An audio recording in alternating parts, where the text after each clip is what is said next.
Check, check, check, check.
Good morning, everyone. It is 10:31 and we are about to have our February 28th Planning and Development Public Hearing. I do see my good co-chair is here if he has any comments to start our day with. Thank you, Madam Chair. Good morning, everyone. Looking forward to hear from all the speaker today. Thank you, Madam Chair. Thank you so much. And just as a reminder to folks at home, we do have a lot of meetings going on concurrently. So while our rankings are not in the room right now, that doesn't mean they aren't listening or don't care. It just means that we have a lot going on today, as we do every day in the legislature. So we do have a swap this morning, and we're going to start with Representative Kara Rochelle, please, for number one.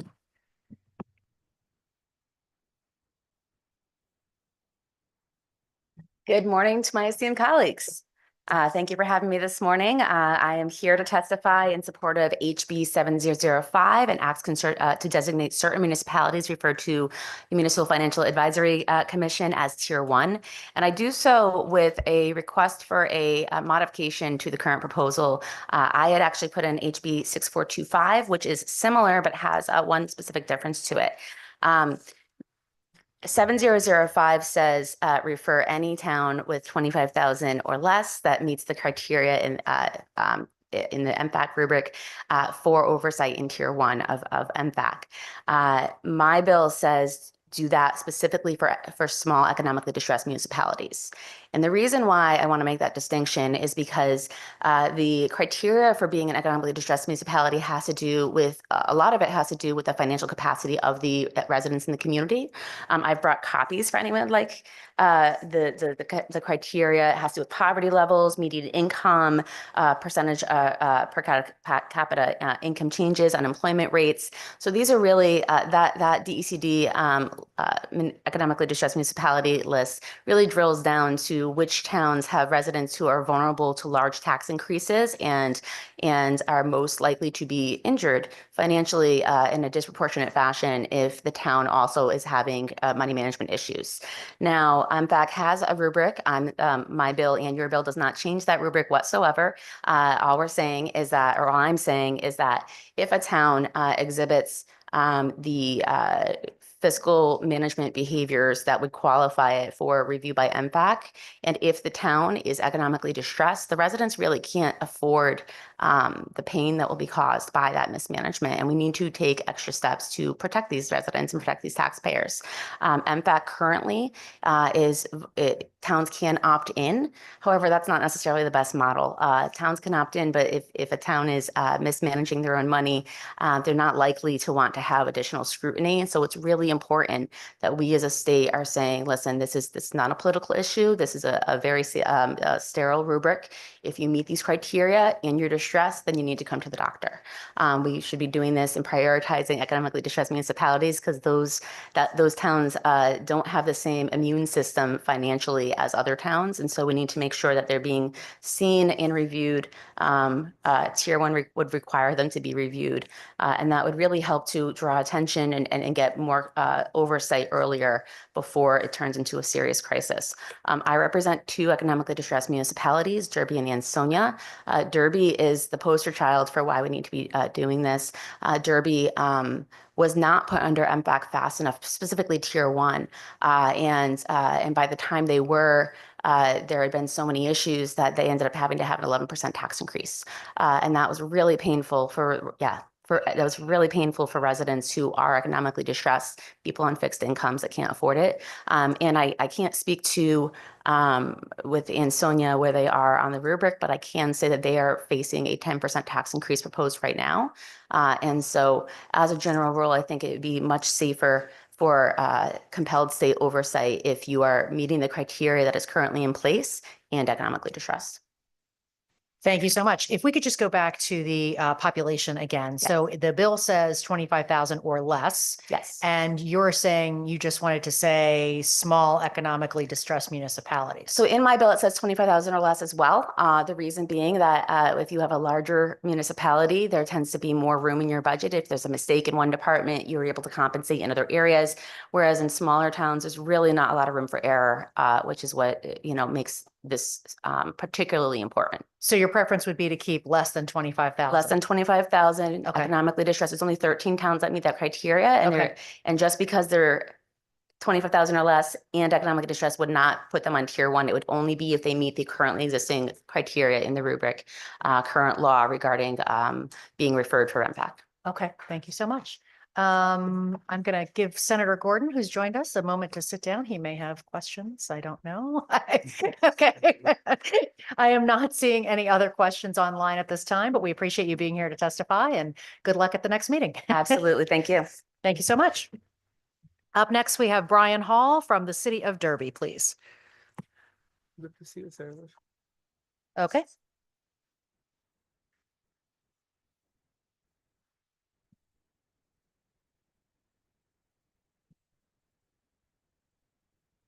Just waiting for Mr. Hall to be promoted into the Zoom room.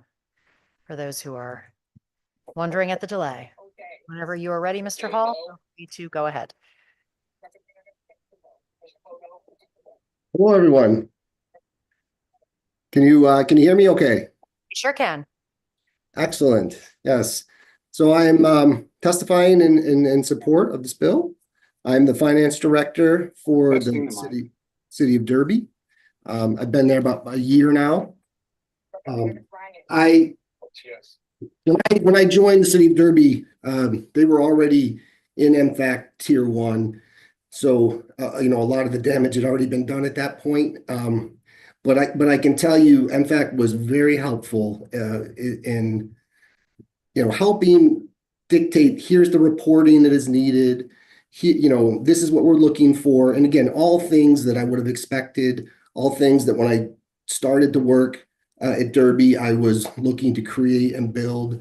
So absolutely nothing they were asking for was out of the ordinary or above and beyond what any municipality should be providing to the public, to their board members, to the mayor, to everybody. I mean, the increased transparency and visibility is really critical, and I think enforcing that certain municipalities are having those proper protocols in place and reporting in place is really key. I mean, it was critical in order to get trust with a lot of the board members and the public. We had to raise taxes a lot in Derby to fix our budget, to balance it out. And, without some of that reporting that was generated with MFAC and without some of that added pressure of the board and what they're looking to do, I'm not sure that the right decisions would have been made. So I was very thankful that they were there. Very thankful that I was able to address my board and let them know that, this isn't just me saying this. This is, these are all professionals who've been in this for a long time. They're very experienced and they know this is what is necessary in order to run your city properly, have a balanced budget, and do things the right way. Okay, thank you so much. Thank you. I don't think we have any questions at this time, but we're so glad that you came to testify today and have a great weekend. All right, thank you. Thank you. Up next, number 3, Martin Heft from OPM, please. Welcome, Undersecretary.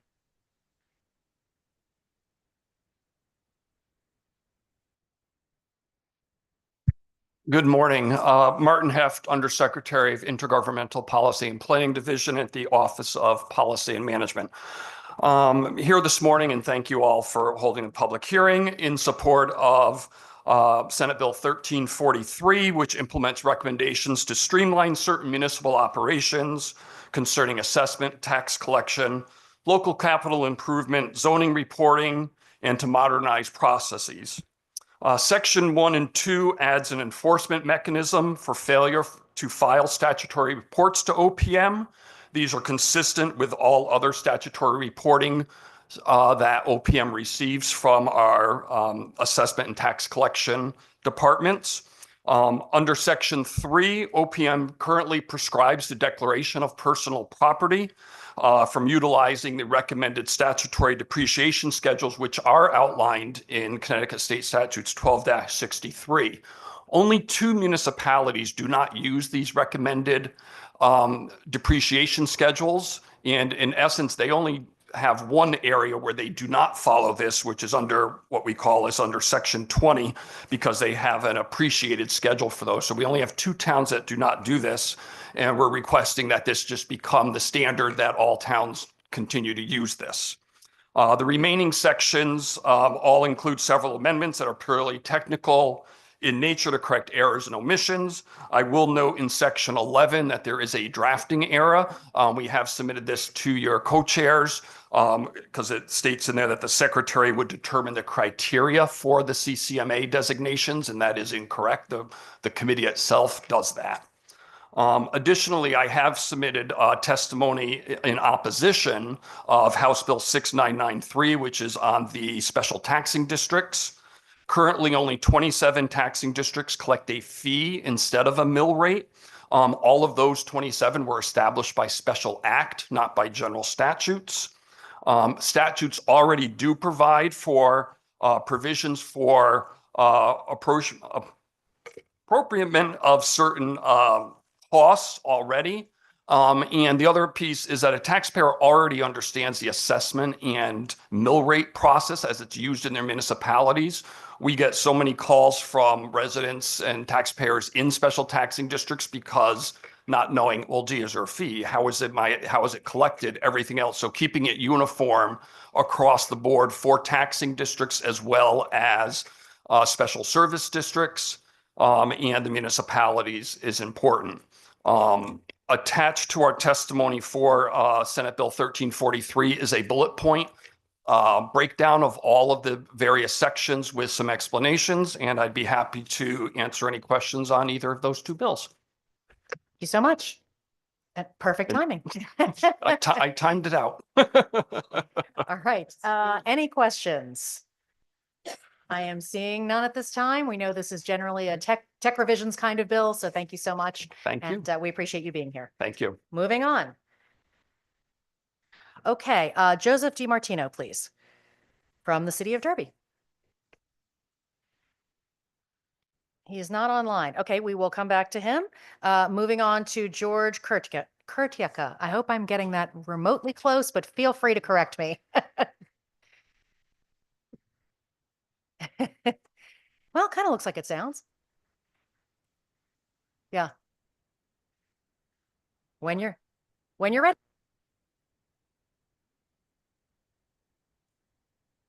Good morning, Madam Chair and committee members. My name is George Kurtyaka. I'm the newly elected board president of the City of Derby, Board of Aldermen and Alderwomen. And I come here today to speak in favor of House Bill 7005. As Representative Rochelle and our finance director testified earlier, Derby should have been in NFAC a long time ago. You know, at that time, I was on the school board for 14 years, and we were kind of shielded from what the Derby monetary problems were. We were just told that there was no money for education. We got 0 raises for 2 years. We got a 1% the 3rd year. So now coming on to the alderman side and now being the president, I'm coming aware of all these financial problems that the city had back in the day. And it's correct, we had to raise our mill rate, you know, substantially to cover it. But the people in Derby are, you know, they can't afford these tax hikes. And I was hoping that if this bill does pass, that you look at these small towns that have these money problems. You know, they were kind of, being on the Board of Ed, we were kind of blocked on doing anything. I didn't even know about it, in fact, until I became an alderman.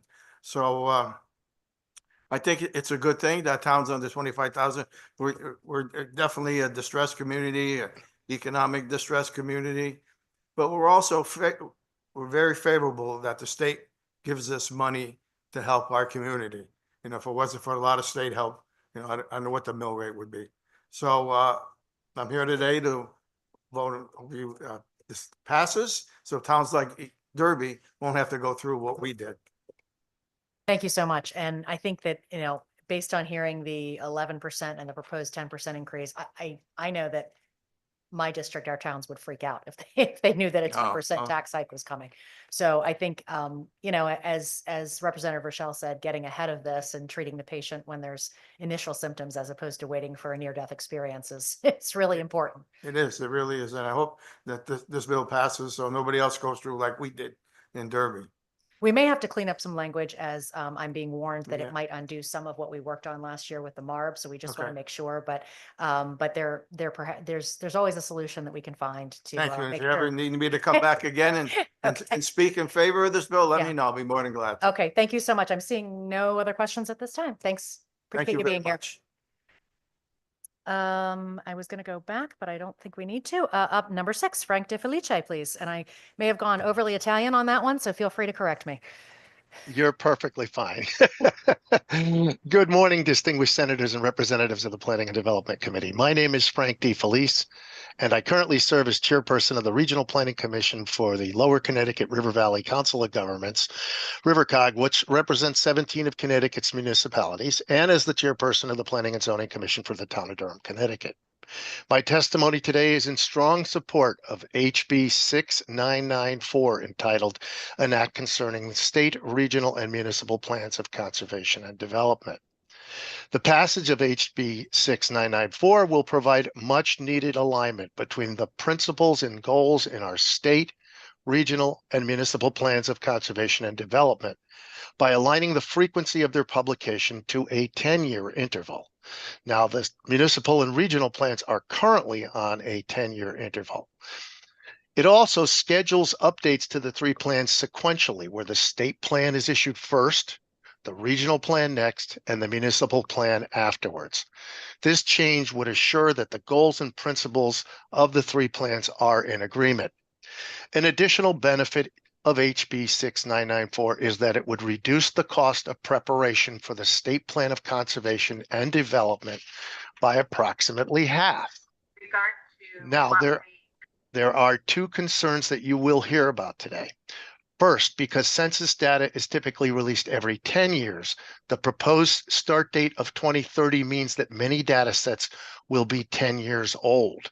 However, this can be remedied by changing the start date for the state plan to either an earlier date, say 2025, or a later date, say 2032. The second thing you'll hear about is that because most of our municipal and regional plans are prepared by outside consulting firms, there are likely not enough firms to do 169 towns all at once, and therefore a window of, say, 2 to 3 years would be more reasonable. The single most important aspect of this bill is the proposed change to a 10-year cycle for the state plan of conservation and development, so that its update frequency matches the regional and municipal 10-year cycles. If nothing else is done, this should be. And this change would be extremely simple by changing the word 5 to the word 10 in section 16A 25 parens 5. This is the definition chapter, a section of the Connecticut General Statutes. Thank you for allowing me to testify, and I'm happy to answer any questions that you might have. Thank you so much for being here to testify today. I am not seeing any questions at this time, but we do appreciate you being here. Thank you. Thank you. Number 7, Sarah Bronin, please. Sarah, are you with us online? Nice to see you. Hi, everybody. Chair Kavros DeGraw, Chair Rahman, Ranking Member Zulu. I'm not sure if he's there, Ranking Member Gordon, and the members of this committee. I am testifying in support of House Bill 7061, which would change the State Zoning Enabling Act to curb the imposition of minimum parking mandates through local zoning codes. It's nice to see everybody, but just for the record, by way of background, I served as chair of the City of Hartford's Planning and Zoning Commission for 7 years. And in 2017, our city became the first large Connecticut community to successfully eliminate parking mandates. In 2020, I founded Desegregate Connecticut, a pro-homes coalition that helped to support a bill that you passed in 2021, House Bill 6107, which took the first steps toward the bill that's before you today, House Bill 7061. House Bill 6107 capped local government's ability to impose parking mandates at 1 space per accessory dwelling unit, studio, or 1 bedroom, and 2 parking spaces for larger units. So this bill would go farther and actually prevent local governments from imposing these mandates at all. You heard a few years ago, and I'm sure you'll hear later today, that parking mandates tend to be irrational. They tend to hinder the creation of affordable housing. They drive up costs for everyone, including people who don't have cars, as is the case in many of our central cities.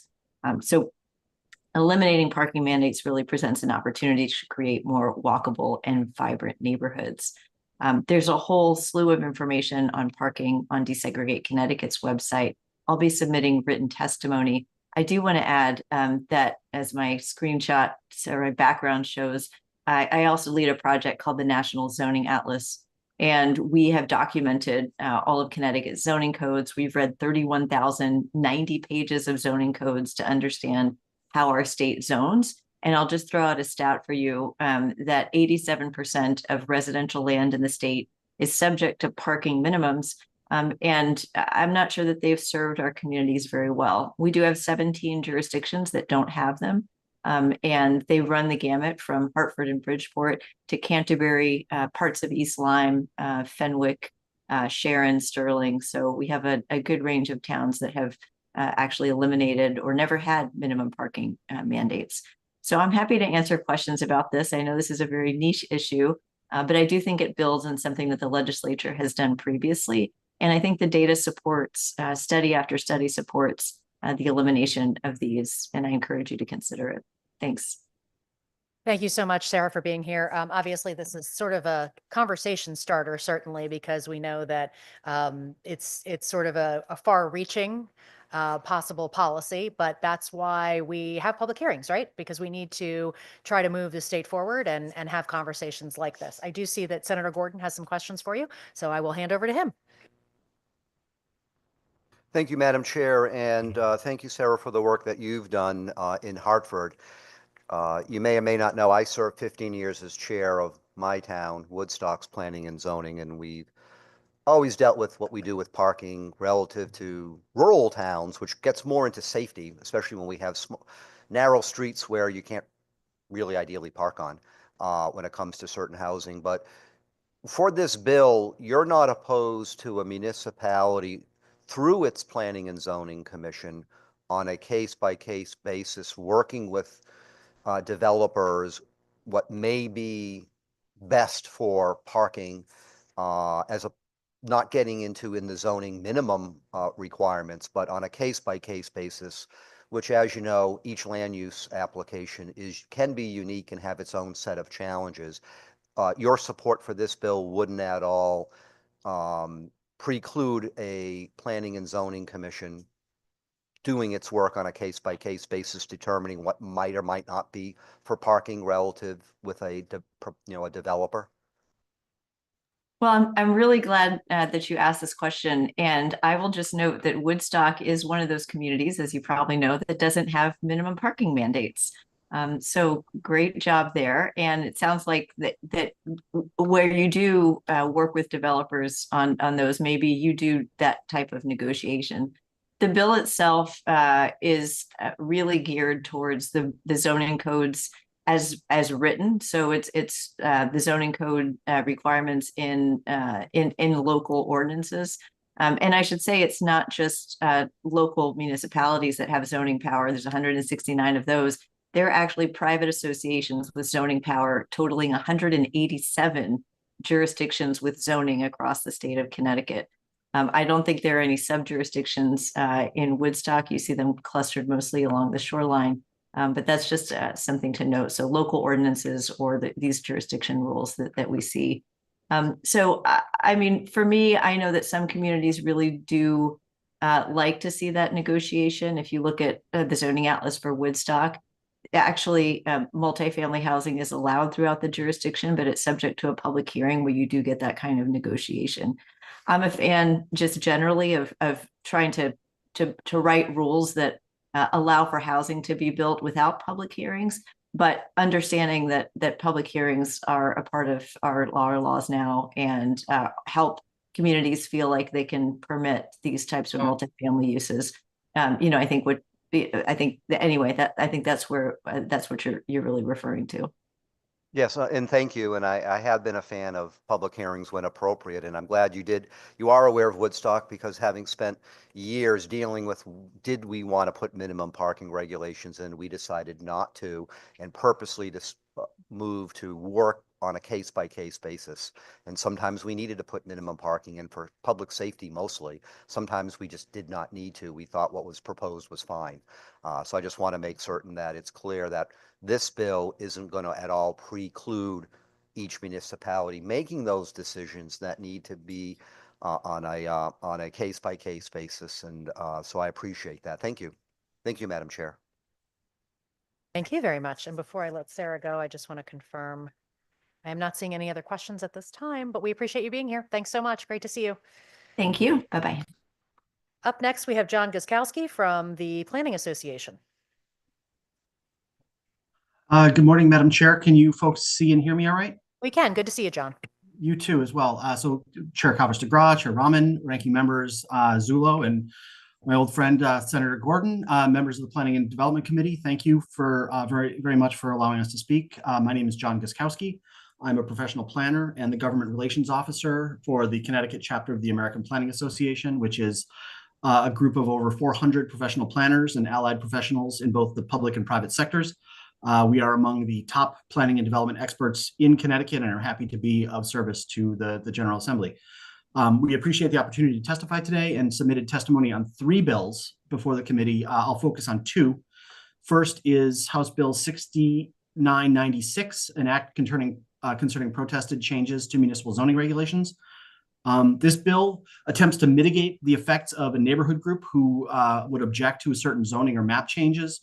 And the bill would increase the minimum number of percentage involvement of neighbors to 50% of the area and would reduce the required approval vote from a supermajority to a simple majority. But that's a major change. It essentially says protest petitions are not legally that meaningful anymore. And while we would support efforts to manage the dramatic increase in these basically NIMBY petitions, perhaps a more conservative approach would be to leave the supermajority in place, but increase the percentage of aggrieved neighbors to a much higher threshold instead of 20% or 50% to 60 or 70% to guarantee that it's a truly impactful change that the neighbors would be reacting to. The second bill is 7061 that the esteemed Sarah Bronin just spoke on, an act concerning mandatory minimum parking requirements. This is a big change. In terms of impact per word changed, it's very significant change to zoning. It would eliminate the ability of local zoning commissions to establish those minimum parking numbers for any development. This is big, and the planners do largely support that. We've generally believed that regulations overbuild parking and establish arbitrary minimum numbers that are dramatically larger than the reality of parking demand, which also exacerbates sprawl, and generally does a worse job than the private sector itself in understanding parking demand. We do believe that private developers generally better understand their business demand and will provide the parking they need in the specific context. The one caveat was actually mentioned by Senator Gordon, is that municipalities do still need to be able to consider public safety implications of parking regardless of the number. So we would encourage this provision in this bill that would continue to affirm that municipalities can still require developers to essentially show their math and to demonstrate to the commission that their parking provision is sufficient to meet the projected demand. So in that way, municipalities can still be reassured that public safety is considered and maintained. So with that note, I would appreciate I appreciate the opportunity to speak and would be happy to answer any questions. Thank you. You are a professional. That was very tight. Right. Thanks so much, John. Senator Gordon has some questions for you. Thank you, Madam Chair. John, it's nice to see you again. And I appreciate the work that you and your colleagues do. I have 2 questions. One is with regards to the minimum parking bill. Your organization would not be opposed to when there are municipalities that choose, if there's going to be any type of parking requirement, sometimes it's parking lots,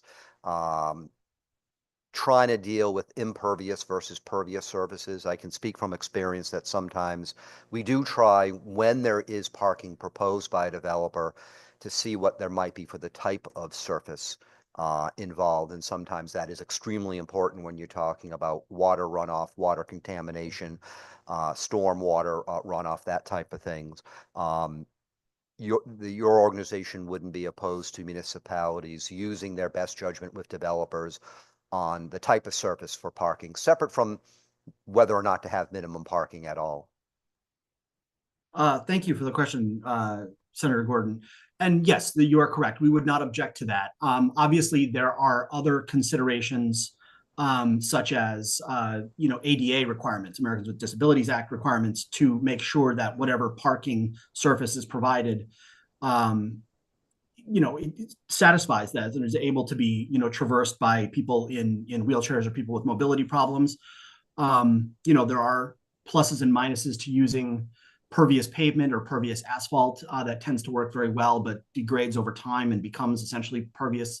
But yeah, no, all of that innovation to improve stormwater quality, to reduce stormwater runoff, those are all very, very worthy causes, and we would support the continuation of municipalities' ability to have the full range of options for parking surfaces and particularly relative to stormwater drainage. No, thank you. And that's when municipalities rely upon good planners to help guide these types of things in decision making, which, as you know, gets into very nitty gritty details, but important ones when one does land use application reviews. And my last question, Madam Chair, is I did read your testimony on proposed Bill 6994, and I understand the concerns of the municipalities. I also read the testimony from Cost. As someone who has been working on this bill, I don't think the intent is to have all 169 municipalities in one, tranche, one fell swoop, suddenly have to start doing all their work at the same time. I think it's more trying to see what we can realistically do to start aligning things, but certainly an intent is not to make things more difficult for municipalities at all. And it's the reverse, trying to see what we can do to make things better for them so they can rely upon what the state does and what regional groups do. But I do understand the concern that you raised in your testimony, and I can tell you that has been taken to heart, and certainly seeing what we can do to make it workable. And I do appreciate you highlighting that point.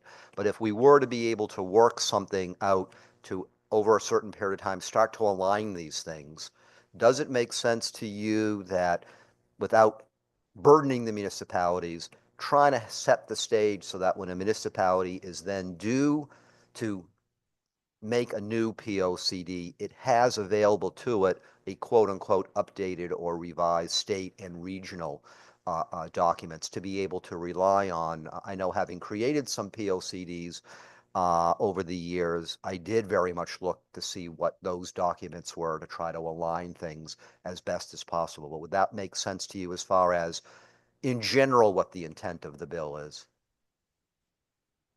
Yes, Senator, thank you for the question. And yeah, in general, I do agree that it is great to be able to, when preparing a municipal plan, to be able to rely on sort of the latest and greatest, updates to, regional and state plans. So the policies.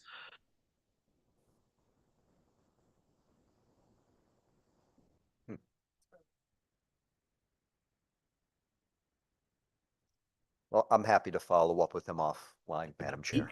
Sorry, John, I think we lost you. But we will, Okay. we Can you will hear have, me now? oh, now you're back.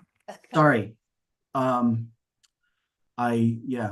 shouldn't have launched into a huge colloquy there.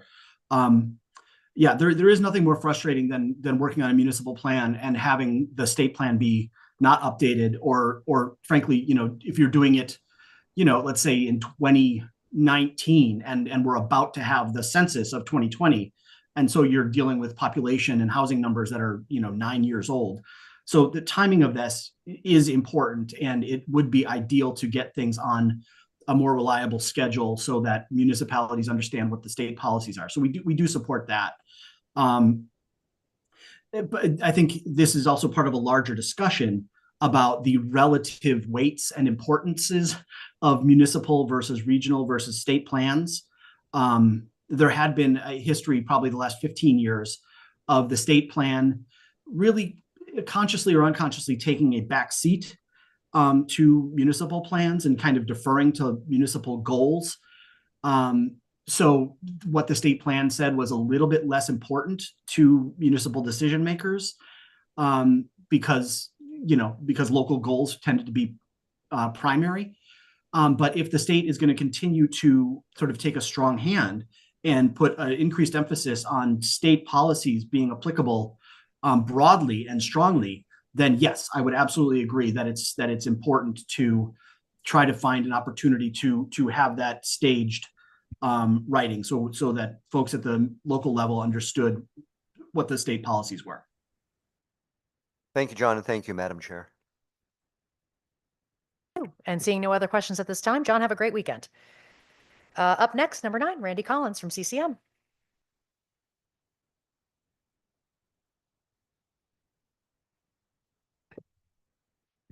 Good morning, members of the Planning and Development Committee. Thank you for my continued good luck with my number draws. Want to quickly comment on 4 bills. For the record, my name is Randy Collins, Associate Director of Policy for the Connecticut Conference of Municipalities. The first one I wanted to quickly comment on was Senate Bill 1343, recommendations of the OPM Intergovernmental Policy Division. CCM has concerns with Section 1 and 2, the reporting requirements related to LoCIP and exemptions related to manufacturing machinery and equipment. I did speak with Undersecretary Heft on this, and hopefully we can continue to work for this. Really, the concerns I think we have are the $100 and $250 fine. And one of those, as I said, I think we can hopefully be more collaborative, work with to ensure that our municipalities are complying, and to work with those towns to make sure that they're meeting those before the imposition of, $100 and $250 fines. They're not much, but when our towns are looking at every dollar, it's one of those that just kind of it bothers them to see that. We do have concerns with the language in Section 11 regarding the OPM secretary having sole discretion to change criteria related to certification of municipal assessors. I think this was a drafting error, but just given the fact that the OPM secretary may change from year to year, the certification criteria should be consistent over a period of time in a more collaborative process. We oppose House Bill 6997, the recovery of attorney fees for wrongful property taxation. Courts already have the discretion to award attorneys' fees. This doesn't seem to ensure parity, that if a municipality was to pursue what they think is the right course of action and they lost, and this would have a chilling effect on some towns where attorney fees are rather significant. I know in the town of Stonington, they've pursued a case regarding the taxation of solar facilities, where they believe that they are in the right, but I mean, the legal fees that they've already incurred to pursue that have been substantial. And that if a town, if there was a frivolous suit brought by a plaintiff, why are towns not awarded the same discrepancy? It just seems that you're providing compensation to one side of the coin, but not the other. Regards to House 7001, determination of fair market value for retail spaces. This would seem to mandate assessors use one of 3 methodologies in determining that value, as opposed to the mass appraisal methodology. Significantly increase the workload of our towns, of our assessors, if they had to do this. And also it would set out, you're creating a separate methodology for one type of commercial property versus others. I've reached out to Majority Leader Rojas. I think we're both going in the same direction, and we hopefully can work on some language on that. And the last one, the 7005, and I will wrap up before Hannah gives me the hook. Designation of certain municipalities as Tier 1 by MFAC. We worked with OPM finance officers last year on Public Act 24-132 in the committee. We think that MFAC has significant discretion to do this. We're not sure how that language is drafted, and by automatically referring those towns as a Tier 1, as opposed to allowing the discretion of MFAC to move them into that. Thank you so much. I think we have a little bit of work to do on that one. I would say that I think some of the frustration is that the towns are not put in perhaps in a timely fashion. So trying to figure out where to land on language that towns are more readily put in when before using the sick patient analogy again, when we have the fever versus the vomiting. So any questions? Senator Rahman, please. Thank you, Madam Chair. Good morning. Nice to see you again. So you mentioned the lawsuit, $100 fine they added. And why they added $100? Not a town reporting to the OPM? So in conversations before, I think there were 24 towns that had not reported their LoCIP expenditures in a timely manner. So I think it's trying to provide a little bit of squeeze to ensure that those reports are filed in a timely manner. But as I said, I think this is something that we can do collaboratively as partners in governing without the imposition of these monetary fines. If that doesn't work, then we can always revisit it. But I think that would be the first step of how do we get there without, as I said, the imposition of a $100 fine or a $250 fine regarding the exemptions related to manufacturing machinery and equipment. No more question, Madam Chair. Thank you. Thank you, Randy. Thank you. And seeing no other questions at this time, have a great weekend. Thank you. Up next, Cameron Kritikos online for us from the New Haven Climate, and then it got cut off. So you can tell us, Cameron. Go ahead. Hi there, folks. Thank you. Thank you to the distinguished members of this committee and for your time and especially for your service to our state. My name is Cameron Kritikos, and I am a resident of New Haven. As someone who cares deeply about Connecticut's future, I urge you to vote in favor of HB 7061, an act concerning mandatory minimum parking requirements. As you might know, currently 167 out of our 169 municipalities mandate a minimum number of parking spots that must be provided for all buildings and businesses. As has been mentioned by others giving testimony this morning, these requirements are often arbitrary and are unfunded government mandates that can lead to excessive parking that is both expensive and burdensome for small businesses, for our traditional main streets, for building housing, and for our environment. And so importantly, what I hope members of the committee hear is that ending parking mandates will not eliminate parking. Far from it. Entrepreneurs and developers will provide parking if they believe that it's what is needed to attract customers, residents, visitors, and towns will still be able to build municipal lots to serve their communities. Many of our town centers and transit hubs have plenty of parking already. And instead of forcing another costly mandate on our residents, let's give local businesses the ability to decide what they need to thrive. I urge you to support HB 7061. We can both meet our parking needs while creating the conditions for thriving, walkable, bikeable, transit-friendly communities where we can build housing in abundance and have thriving business districts and protect our environment. Once again, I thank you for your consideration and for your dedicated service to our state. Thank you for your time. Thank you so much for your testimony. We do have a question from Representative Winter. Thank you, Madam Chair. Thank you, Cameron, for your testimony. So it sounds like your core argument is that the market can handle additional parking for new developments, whether it's business or residential. Absolutely. That is my argument. Yeah, that entrepreneurs and developers will still have the capacity to design projects and developments that meet the parking needs that they see fit, whether those are consumers of a good for a business or for a housing development. But when those sorts of requirements perhaps aren't needed because there's nearby parking or the building or the business is in a particularly dense neighborhood, regardless of where that is in the state of Connecticut, that those needs might already be met. And so I see it that these often arbitrary and unfunded mandates can lead to excessive parking at a time when we have immense needs to support small businesses, our environment, and to build housing. And as you and others on the committee know, that oftentimes these parking mandates can be expensive. And leaving these decisions up to developers and entrepreneurs, I think, is going to be best for our state and our business environment. Thank you, and thanks for making the connection between this unfunded mandate and environmental issues. Thank you, Madam Chair.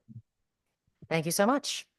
Seeing no other questions at this time, we appreciate you being here and have a great weekend. Up next, John Chaponis, please, from CAAO. When you're ready, sir. Good morning. Can you hear me? We can.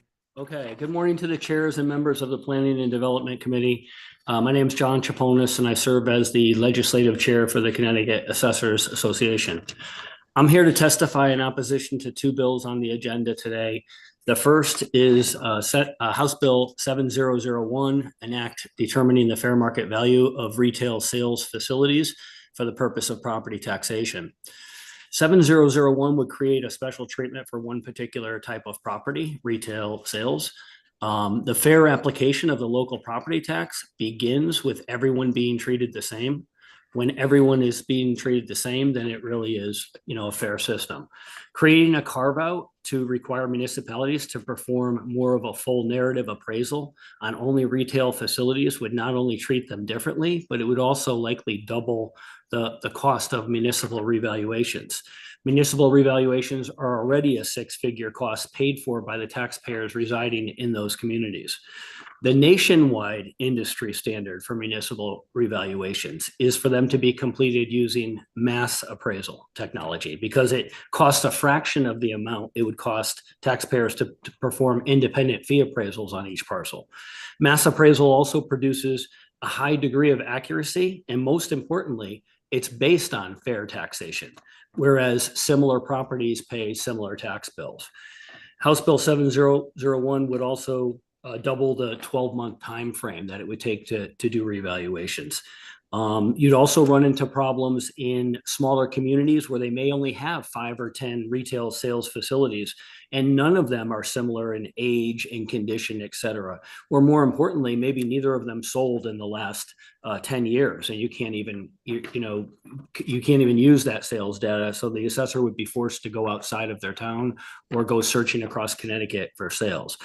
The other bill that we've opposed is one that's been up here a couple of years in a row now. It's 6997, which deals with the reimbursement of fees when wrongfully assessed. 12-119A already allows for costs. We submit a written testimony. You can see it in there. And they have been awarded in the past. Costs have been awarded. So really, this is unnecessary because it does already exist. It also could make things more difficult for municipalities because there's such a large volume of tax appeals being taken. It's literally a business today. A town does a revaluation and we get somebody FOI in all of our impact notices, and they send out letters offering to sue the town for free, and they keep 50% of the savings. And many towns are settling cases that probably a settlement isn't even warranted just due to the sheer mass of appeals. And now if they did that, they'd also have to kick in the attorney's fees as well. So we really don't believe that this one is necessary because the power already exists. And that's a brief overview. We submitted testimony. If you have any questions, I'd be happy to answer them. Okay, thank you so much, John. I see a question online from Rep. Zawistowski. Thank you, Madam Chair. Good to see you, John, even though you're remote and I am well. Always good to have. You sound great. I'm glad you're not there. Anyway, I'm always glad to see the assessors speak out on issues that are concerned to them, because I think a lot of people don't really understand the process that well. When this was this bill 7001 was originally brought up as a concept, I think some of the narrative said that the proponents wanted the retail to be appraised as vacant, as well as being fully appraised with the 3 approaches and everything. Do you see any problems with that? Okay, so I know you're an expert in real estate appraisal, so you'll understand this. But not assessing. Well, we kind of do the same thing. When we do reval and we're appraising any commercial property, whether it's an apartment building or retail sales, what we do is we factor in a vacancy allowance. So there have been times when the vacancy allowance has been, 10, 15, or even 20% in really bad times. And we all know that what COVID did, to retail and restaurants, and it really hurt a lot of them, and a lot of vacancy did pop up. But typically what we do is we look at what the property can earn as if it's fully occupied. And then there's a subtraction for vacancy and collection loss. And you actually take that from the marketplace. You might ask me, where did you get that data? We mail out the income and expense statements every single year. In fact, we've seen bills where some people wanted to do away with those.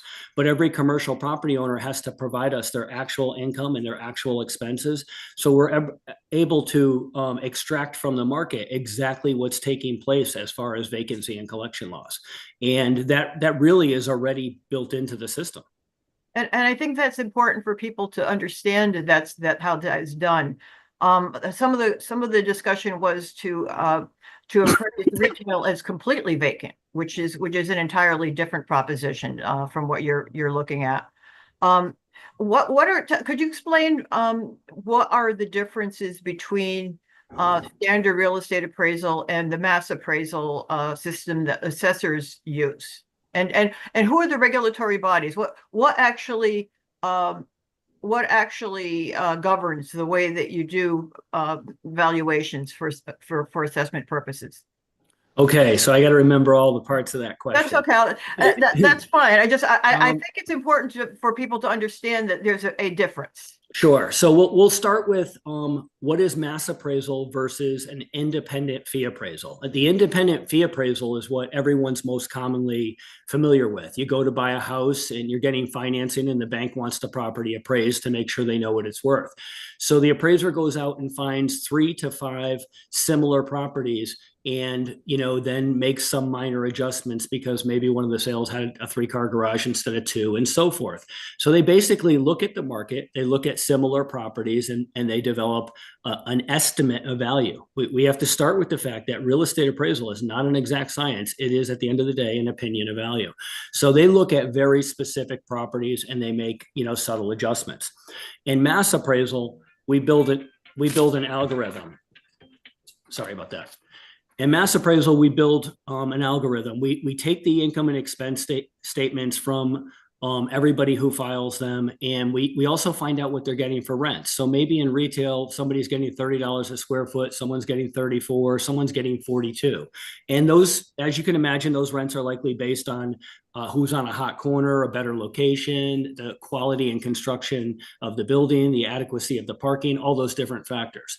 So you might build an algorithm where you use an average rent per square foot of $35. And then on a property that's superior, there might be a plus factor where you make it more of an A plus and it raises that rent. So we take global data and, we sort of, it's a bell curve. And you test that data across the properties that sold, and you're working with that data until it's hitting your sales and it shows that it's true and it's fair. And it also creates a system where like properties are paying like tax bills. And that really, to me, is the definition of fair taxation. In regards to who approves or sets the requirements, mass appraisal is well defined by the IAAO, the International Association of Assessing Officers. Revaluations in Connecticut must be approved. You have to submit the performance-based revaluation methodology standards forms to OPM, and you have to prove that your bell curve might have some outliers, but you have to be within 10%. There's a coefficient of dispersion. There's some advanced mathematical testing that looks at all the data.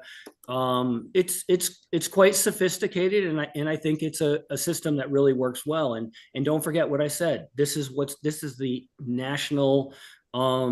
It's how it's done nationally. We're not doing anything different in Connecticut that isn't being done across the states.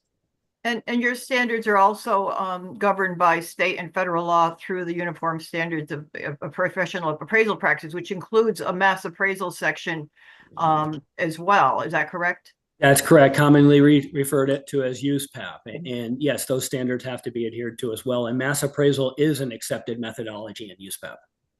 And I think people don't appreciate how much work assessors actually do.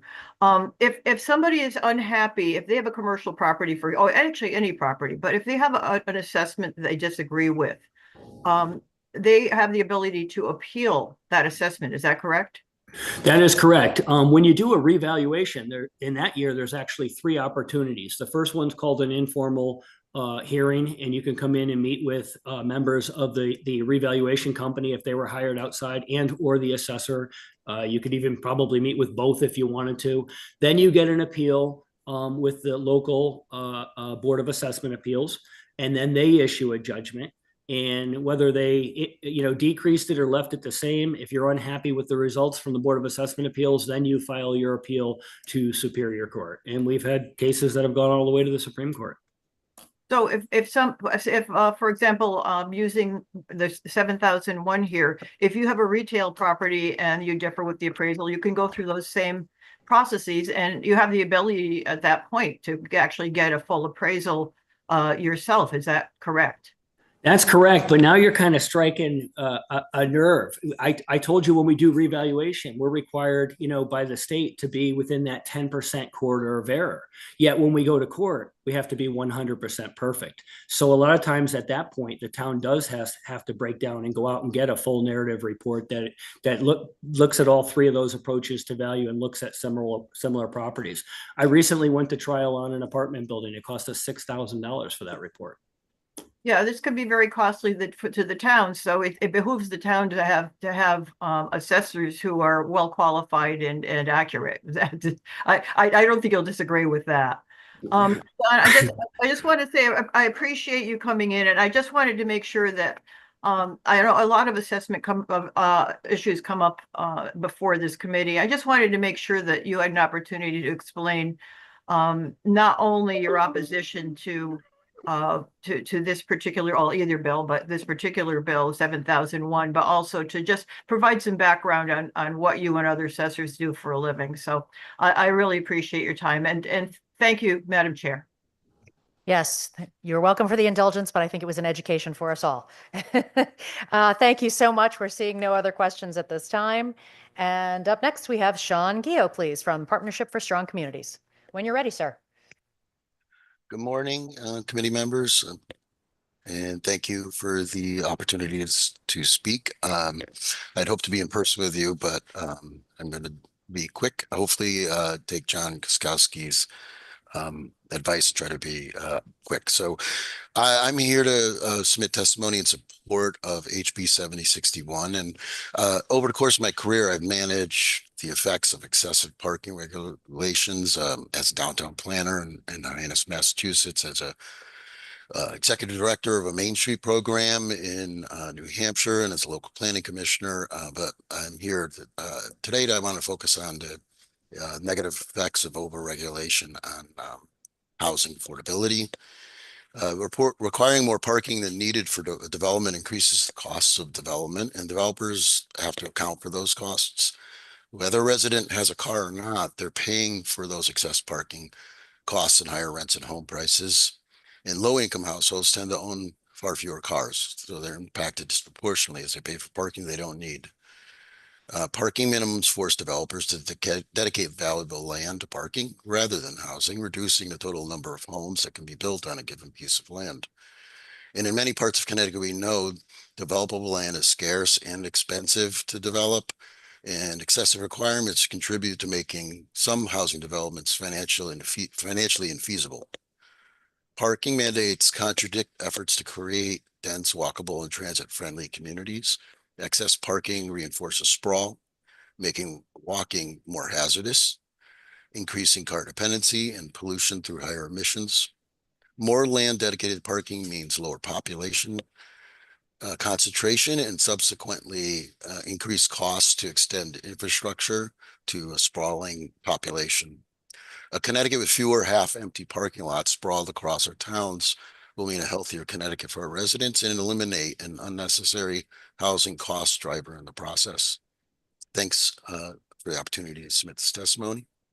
Happy to answer any questions. Thank you so much, Sean, for being here today. We appreciate it. I am actually seeing no questions at this time. It's quite a busy day, so we're a little light here in the committee, but we appreciate the testimony, and I know people will be reviewing the written. So thanks for being here. Thank you so much.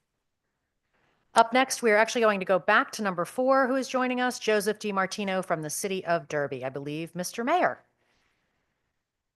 Good morning. How are you? Good, thank you. Go ahead when you're ready. I apologize for being late earlier this morning. I did have a situation at City Hall I had to attend. I am Joseph DiMartino, Mayor of Derby, the smallest city in Connecticut. We are also a distressed community. We're also on the distressed community list. When I took over the city in December 2024, we had been reporting to MFACT at a Tier 1 level for over a year. Poor budgetary decisions, lack of timely audits, lack of appropriate finance staff, and the fact that what appeared to be a $1 million surplus actually turned out to be a $2 million deficit led to MFACT entry into our lives. This last year has been a tough year for my city.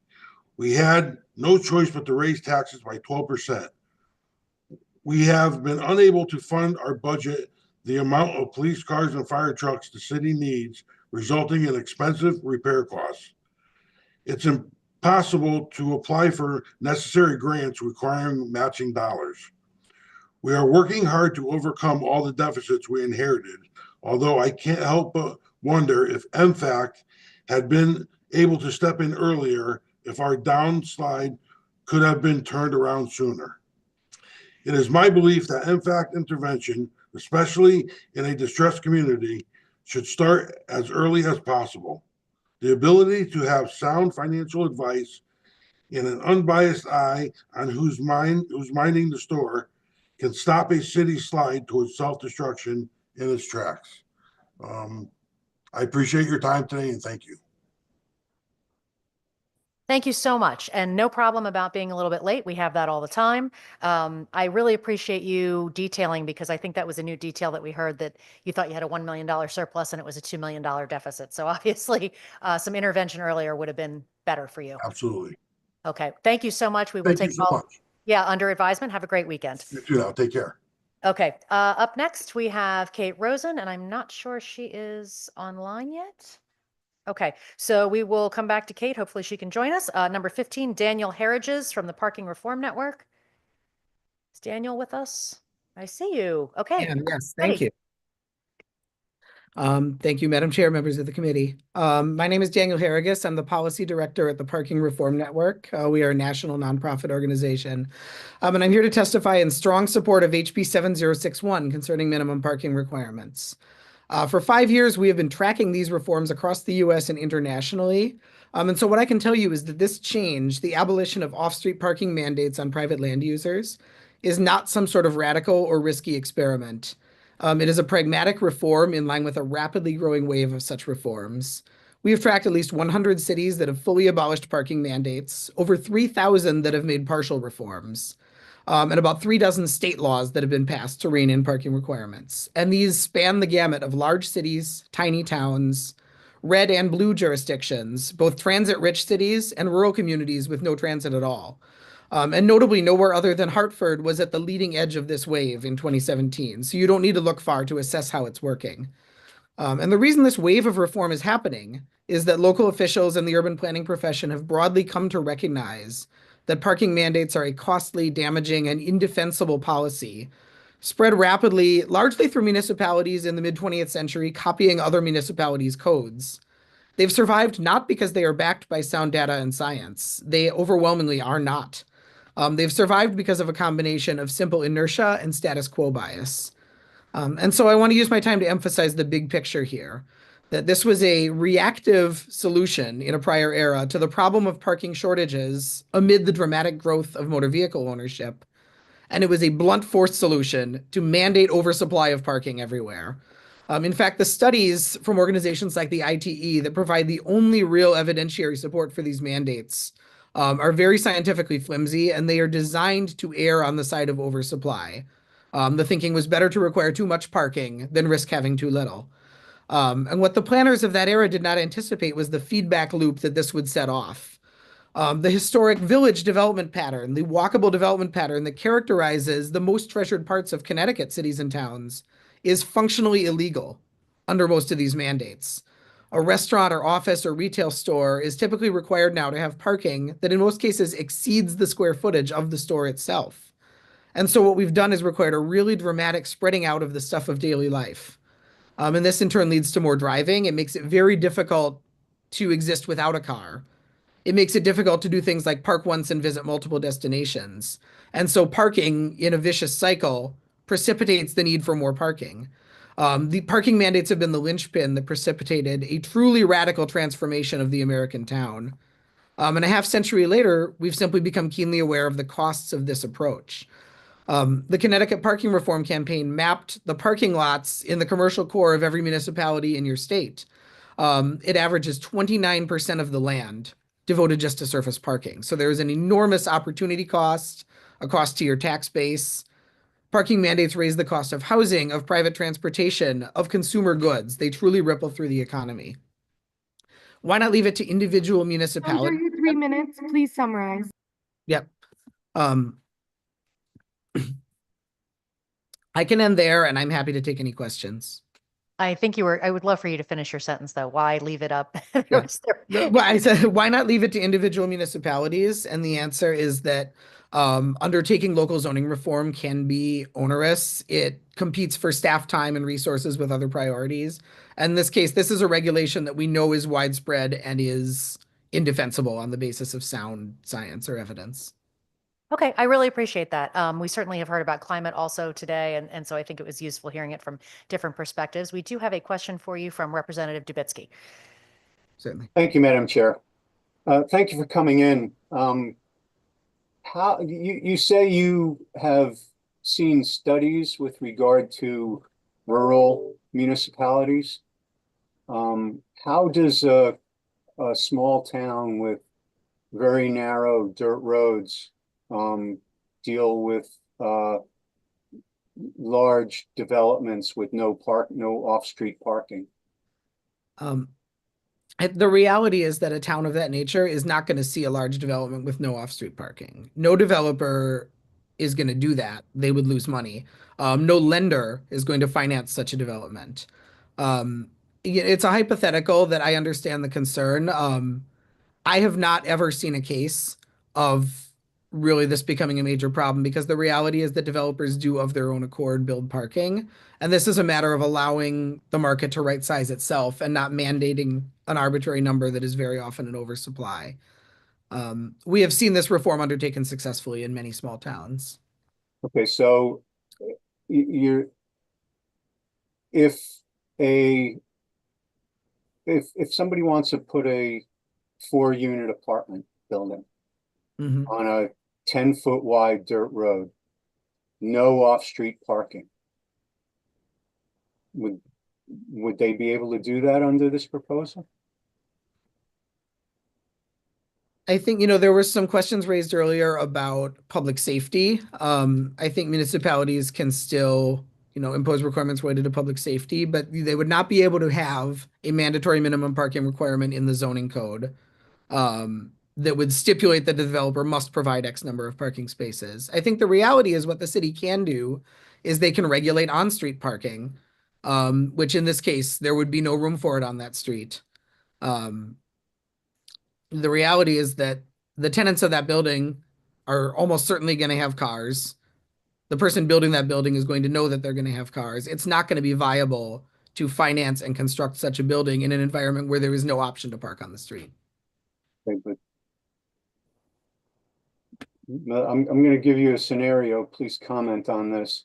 What it appears is that rather than have the elected Planning and Zoning Commission apply a objective criteria that's written into the regulations that everybody can see and can be appealed if necessary, or somebody can get a variance from it.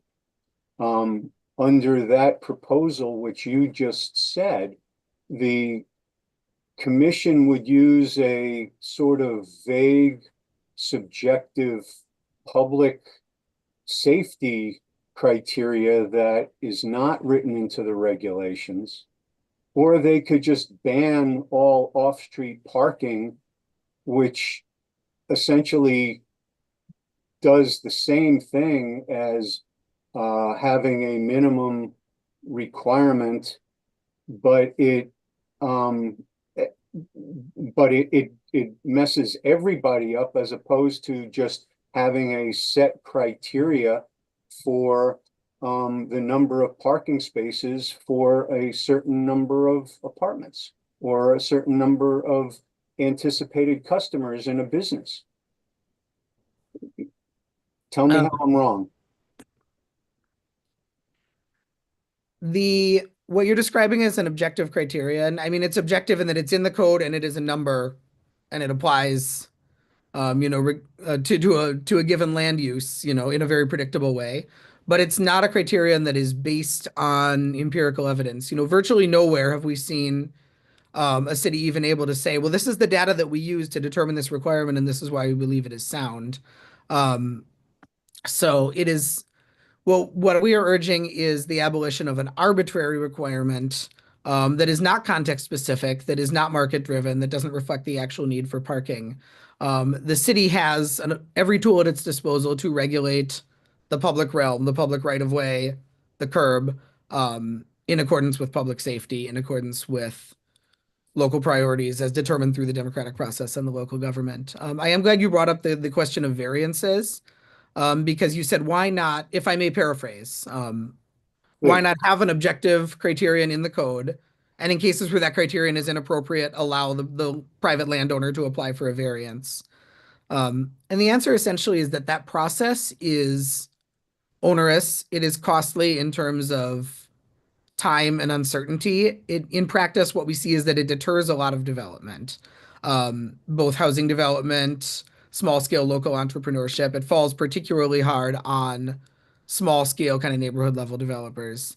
And it's also onerous on the municipalities side. We routinely hear from planning departments that say 40 or 50 or even a majority, 40 or 50% or a majority of their staff time in the development review process is dedicated to administering the parking requirement.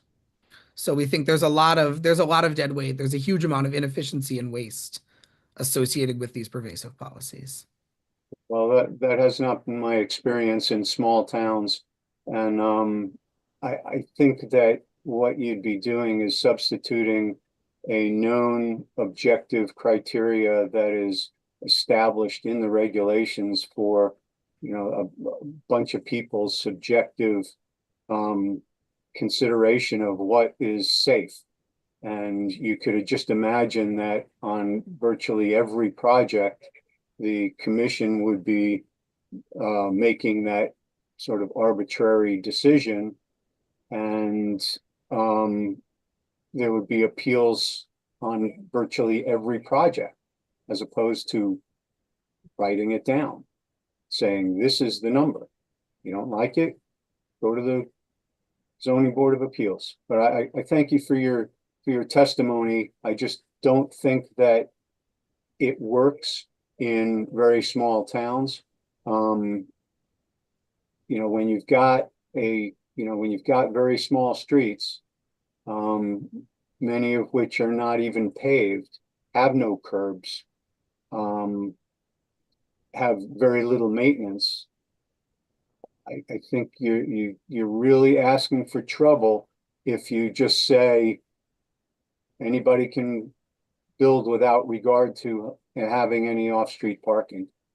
I think it would cause a very dangerous situation, and the small towns are just not prepared for that. Thank you. Thank you, Madam Chair. Thank you so much. Thank you so much for your time today, Daniel. We appreciate you. I don't see any other questions for you. Have a nice weekend. We are going to go back to number 14. Kate Rosen, please, when you are ready. I am ready. Good morning, Chair Kavros Tagra, Chair Rahman, Ranking Member Zulo, and Ranking Member Gordon, and members of the committee. My name is Kate Rosen, and I live in Woodbridge, Connecticut, and I'm here to strongly support HB 7061, which would end outdated and costly minimum parking mandates in Connecticut. We already have a Connecticut success story that proves that this works. In 2017, Hartford eliminated parking minimum citywide, and the result has been overwhelmingly positive. Since the reform, the city has seen an increase in new housing, mixed-use developments, and adaptive reuse projects that would have been financially impossible under previous parking rules. Before these reforms, more than 8% of Hartford's land area was covered in parking, leading to inefficient land use and economic stagnation. Hartford was losing an estimated $50 million annually in foregone tax revenue from surface parking lots. Once mandates were lifted, developers had the flexibility to reuse historic buildings, create more housing, and lower construction costs while providing parking where it was actually needed. Let's be clear, this bill does not eliminate parking, something that I've heard in comments today. It simply removes the rigid government mandates and lets businesses, communities, and developers decide what works best for their needs. The fear that eliminating parking mandates will lead to a parking shortage is unfounded. Even after Buffalo eliminated its mandates, 47% of new developments still included parking, but at levels that actually represented the demand, not arbitrary government formulas. The reality is that minimum parking requirements make housing more expensive and prevent small businesses from opening or expanding. In Seattle, researchers found that excessive parking mandates directly raised rents and reduced housing supply. Connecticut is already struggling with housing affordability, so why would we keep a policy that forces developers to build unneeded parking instead of homes? We know that excessive parking leads to more traffic, more pollution, and more car dependency. Studies show that the more parking a municipality mandates, the more people are required to drive, worsening congestion and emissions. When cities remove mandates, people drive less, they walk more, and they use transit more, which is something that we should all be aspiring to here in the state of Connecticut. HB 7061 will give our communities the flexibility to grow in ways that support small businesses, lower housing costs, reduce traffic congestion, and encourage sustainable development, all while still allowing parking where it makes sense. So I urge you to vote yes on HB 7061 when the time comes, and thank you for your time today. Thank you so much for your time. I do see a question from Representative Dubitsky for you. Thank you, Madam Chair. Eliminating parking worked in Hartford. Is that what you said? That is correct, sir. Okay. Do you know of any municipality under 2,000 people where it's worked? I had heard your question to the previous person about rural. I regret to say that I didn't focus my research in preparation for today on rural communities. Right. Well, so unfortunately, that's the problem. That it may work beautifully in the cities where the roads are 34 feet wide. You can park on both sides of the street and still have two cars or two trucks pass each other. But when you've got 12-foot wide roads or 17-foot wide roads where you put one car on the road, you can't even get a truck past it. It becomes a very, very different situation. And I know that the legislature has a very bad habit of passing bills with a focus on the cities. One of the things I try to do, hopefully I succeed somewhat, is to get people to think about how their proposals affect places other than what they're looking at, other than the cities. A bill like this would potentially have very catastrophic consequences to a town that has very narrow, rural, unpaved roads that go up through the woods. If somebody's got a quarter-acre lot on a 10-foot wide dirt road, and they want to put in a 4-unit apartment building, can you see where that might be a problem? I would say that I think we have to look at this from a frame of reality and explain kind of the idea of context. So in the rural towns that you represent, and I'm aware of all of those, because they are transit deserts, I don't believe that any developer in good conscience or otherwise would put in housing that didn't have appropriate parking, because how else would the people who live in your communities be able to get anywhere? So we would rely on the good graces of the developers as opposed to rely on the elected planning and zoning commission? Have you seen any examples of housing development in any of the areas that people have referenced today that have elected to not put in any parking at all? No, because there's a zoning requirement to have parking. Oh, no, I meant in the communities that have actually implemented getting rid of mandatory parking minimums. I don't know of any small towns that have. Do you? I don't, but I believe, I'll leave it at that. Yeah, I don't know of any town that has eliminated that. You know, frankly, I believe even Eastford, which is a small town in eastern Connecticut that has no zoning at all, I believe they have a municipal ordinance with regard to parking. So, you know, I appreciate that bills like this may have some benefit in the cities or even some of the larger suburbs. But when you start getting into the smaller towns, I see nothing but health and safety problems that would not be written in the zoning regulations, and you know, would just be a subjective excuse me, a subjective matter of opinion. So that my understanding is that that's the whole purpose of zoning, is to avoid just some guys making a decision without anything written on paper. So you know, for Hartford, maybe that's great. Not for little towns. But I thank you for coming in. Thank you, Madam Chair. So much. Sounds like maybe we need a population threshold on this one. Thanks for being here, Kate. I don't see any other questions at this time, but we appreciate you being here. We are going to number 16, Samuel Gold. When you're ready, sir. Can you hear me? We can. Hello. Oh, excellent. All right. Well, so good morning, co-chairs Raman and Kavros DeGraw, ranking members and members of the Planning and Development Committee.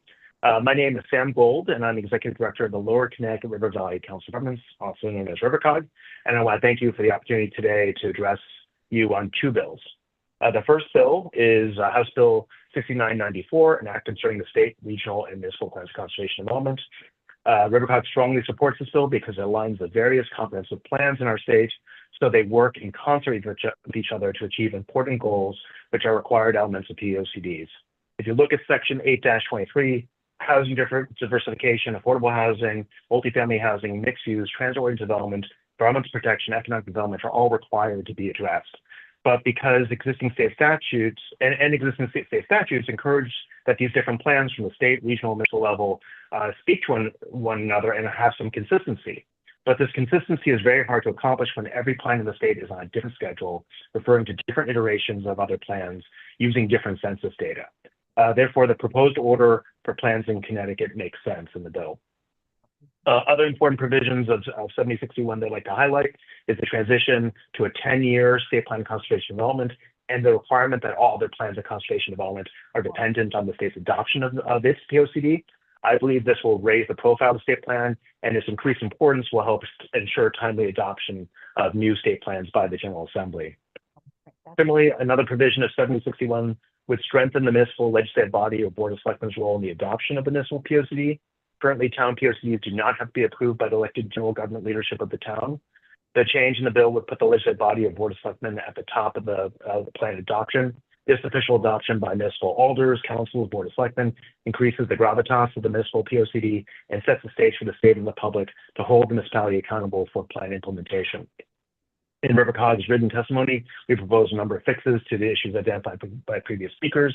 The idea here would be that the plans feed down from state to region and municipality, and we're all working together, and municipalities should be given a number of years to complete their updates.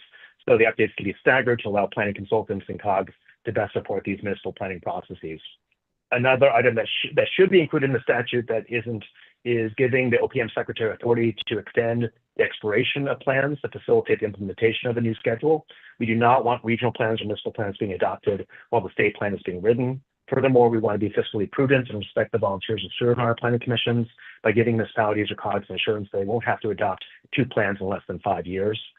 Finally, I want to echo John Kuskowski's comment that maybe the schedule should be coordinated with the release of the decennial census data on the second year of the decade, so all POCDs in Connecticut refer to the same core data set. So very quickly, I'd like to touch upon the parking ban bill. RiverCog does have some concerns, but previous speakers are correct. There's a lot of bad parking minimums out there, providing excessive parking, particularly in our cities. In general, our cities are threatened by too much parking, which saps the vitality of cities. We need parking maximums in cities. Nevertheless, planning is about balancing conflicts, and is a police power that protects the public safety and neighbors' rights. As we all know, parking can be a source of conflicts that are difficult and expensive to resolve that fact. Okay. The issue here is that we're concerned that removing parking minimums from the statutes or banning parking minimums would prevent a municipality from doing serious planning for the developments and won't protect the rights of existing neighbors and users who depend on the street parking and public parking, and would circumvent payment in lieu of parking for public parking projects. And it's far more difficult and expensive to fix parking problems after they're already existing. Okay, So that's a long summary. Thank you so much. Sorry. That's okay. I did want to go back to the state plan piece. I really appreciated those last couple of suggestions that you had, because I think it's important that we're trying to line these up as best we can. And, with the hope that we are actually passing the state plan of conservation and development on time this year for the first time, I believe, ever, that we're trying to make sure that we're lining up so that it is easier on the towns.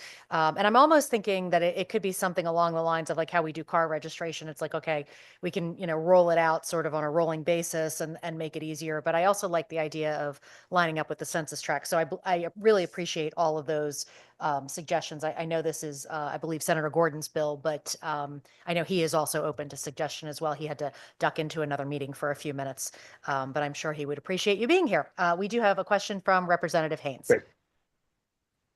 Great. Thank you, Madam Chair. And I echo your sentiments in regards to the suggestions of the POCD. And I also want to thank you, Sam, for your thoughts on the parking. I think that if you would, could you just speak to, the local issues in regards to our elected, people to planning and zoning, and the fact that they have the input that they have in regards to that, how important is that? Yeah, well, for example, we can think of all sorts of potential planning conflicts with parking. The municipality wants to maintain access for emergency vehicles. There may be a good reason to ensure access and handicap parking for development, so people with disabilities can access the new development.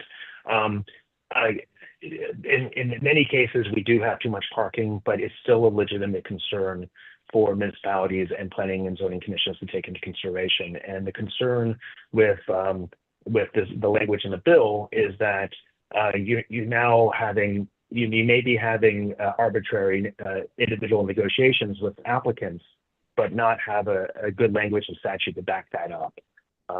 And then furthermore, I think in our cities where parking conflicts are most common, what do we owe existing residents and businesses? If a new development comes in and hogs all the on-street parking, is there, and now a new garage has to be built, why does that have to be borne by everyone? And unfortunately, the concern here is that this would remove the ability of the municipality to do something like payment in lieu of parking to provide for more public parking. But I think in general, the emphasis here on parking minimums, I think is a good one, but I think we need to be smart to provide our local commissions the power to to protect the public health and safety of, and also the rights of neighbors who may be impacted. Thank you. Thank you for that answer. Another quick question, if I can. Madam Chair mentioned that maybe population would be something that you could use for criteria. Is it population? Is it amount of rural road versus 2-lane road? I mean, what do you see as a criteria that would could be used for this particular bill to work for, as you mentioned, cities versus the small towns?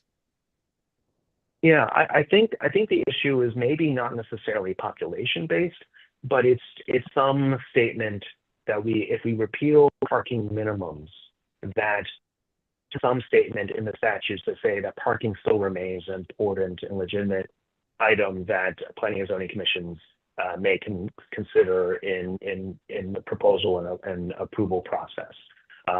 There will, in I think 99.9% of projects, I think the developer will do what's right because they do want a marketable project.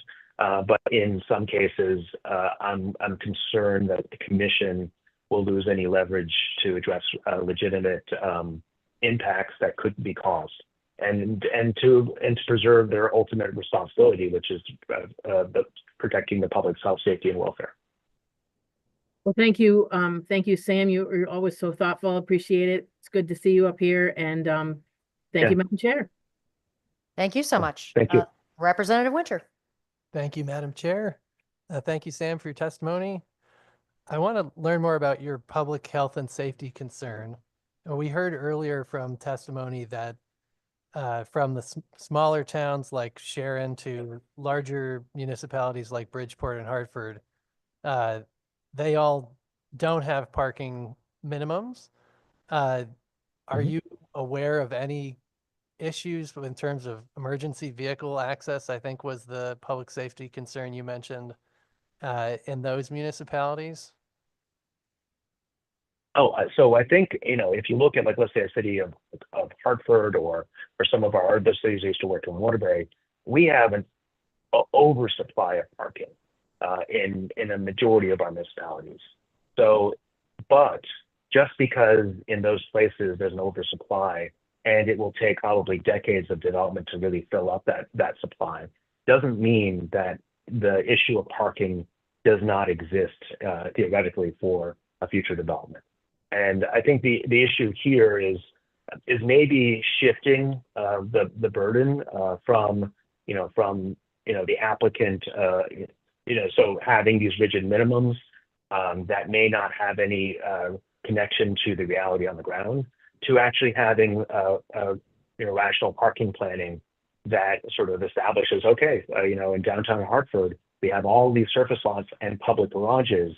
We really, there's no legitimate, concern here about parking. But if we were in a situation where a proposal came in that would potentially cause conflicts with neighboring uses, I would like there to be some that the commission's power to be able to look out for those interests of the neighbors to be preserved in statute. I'm concerned that the plain repeal of the minimums on its own may cause any decisions by a commission regarding a potential development that may have negative impacts that might be considered arbitrary or unfounded in statute if there isn't anything mentioned. Parking may still be a concern.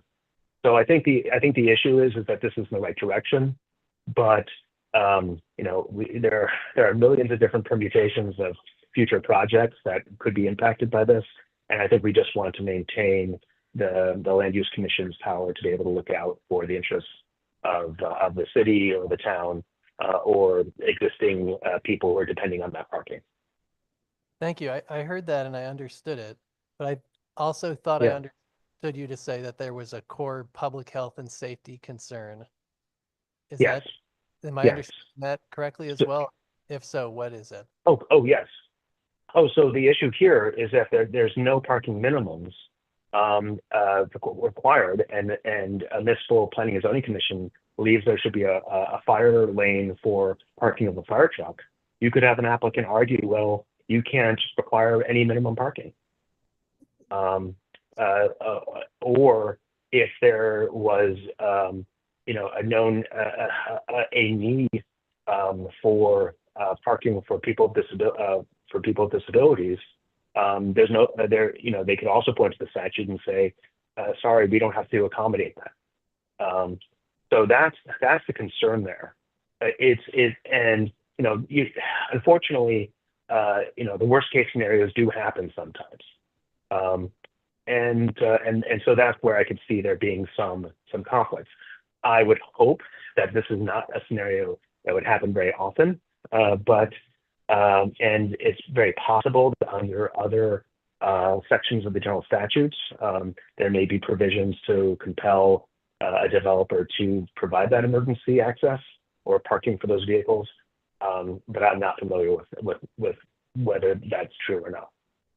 Yeah, I believe that would fall under the fire code. So it's not my understanding that this proposal would affect emergency access in any way, but understood and heard on the, if there were no parking, there would be no handicap parking. But I think the market can help us address parking in new developments. Thank you. Thank you, Madam Chair. Yes, and depending on which direction the Fed goes, we might not have parking for disabled folks, unfortunately. Thank you so much, Samuel, for being here today. It's always a pleasure, and we appreciate your testimony. Have a great weekend. All right. You too. Thank you very much. Thank you. Up next, number 17, Zachary Oberholzer, please. Hello, can you hear me? We can. Okay, thank you for the opportunity to speak. I'm here to speak in support of HB 7061, the elimination of parking mandates. There's now decades of literature demonstrating beyond a doubt that parking mandates are a disaster for cities. These are unfunded subsidies to drivers that set aside public and private space for the sometimes storage of cars. We face a housing crisis in our cities where every square foot is at a premium. Excessive parking mandates make cities less walkable, less bikeable, and makes it more difficult to run effective public transit. It has been repeatedly demonstrated that building parking induces driving. One example is Stanford's new train station garage that is larger than the previous garage. Despite this, we have more anecdotal reports of the garage being full during the work week. This is mostly a pricing issue. In fact, most parking problems are pricing issues. But it shows that construction of parking can induce demand for more parking and cause more driving. For example, one person reported switching from walking the 15 minutes to the train station to driving to the train station because parking there was so cheap. Parking mandates cause driving and traffic. Public garages in Stamford take up over 82 acres of space in our downtown. Our most recent data shows some of these garages never hit more than 60 to 70% occupancy. That's peak occupancy. They're never even 70% full. In addition to our public garages and surface lots, we mandate most new businesses and buildings construct some number of additional parking spaces. Despite all this parking, much of which is perpetually empty, we still hear complaints that there is not enough parking. This is because people demand a personal space reserved for them directly next to their destination. This is what people mean when they say there's no parking. This is obviously an impossible task to accomplish through public policy. And two, most of our parking is underpriced. Curb space is immensely valuable, and yet we give it away for free or nearly free to drivers. If you're an official in one of these towns, you should ask yourself why the most valuable real estate in the city is given away. You should at least ask why the space directly in front of the restaurant is priced the same as the space in the garage a block away.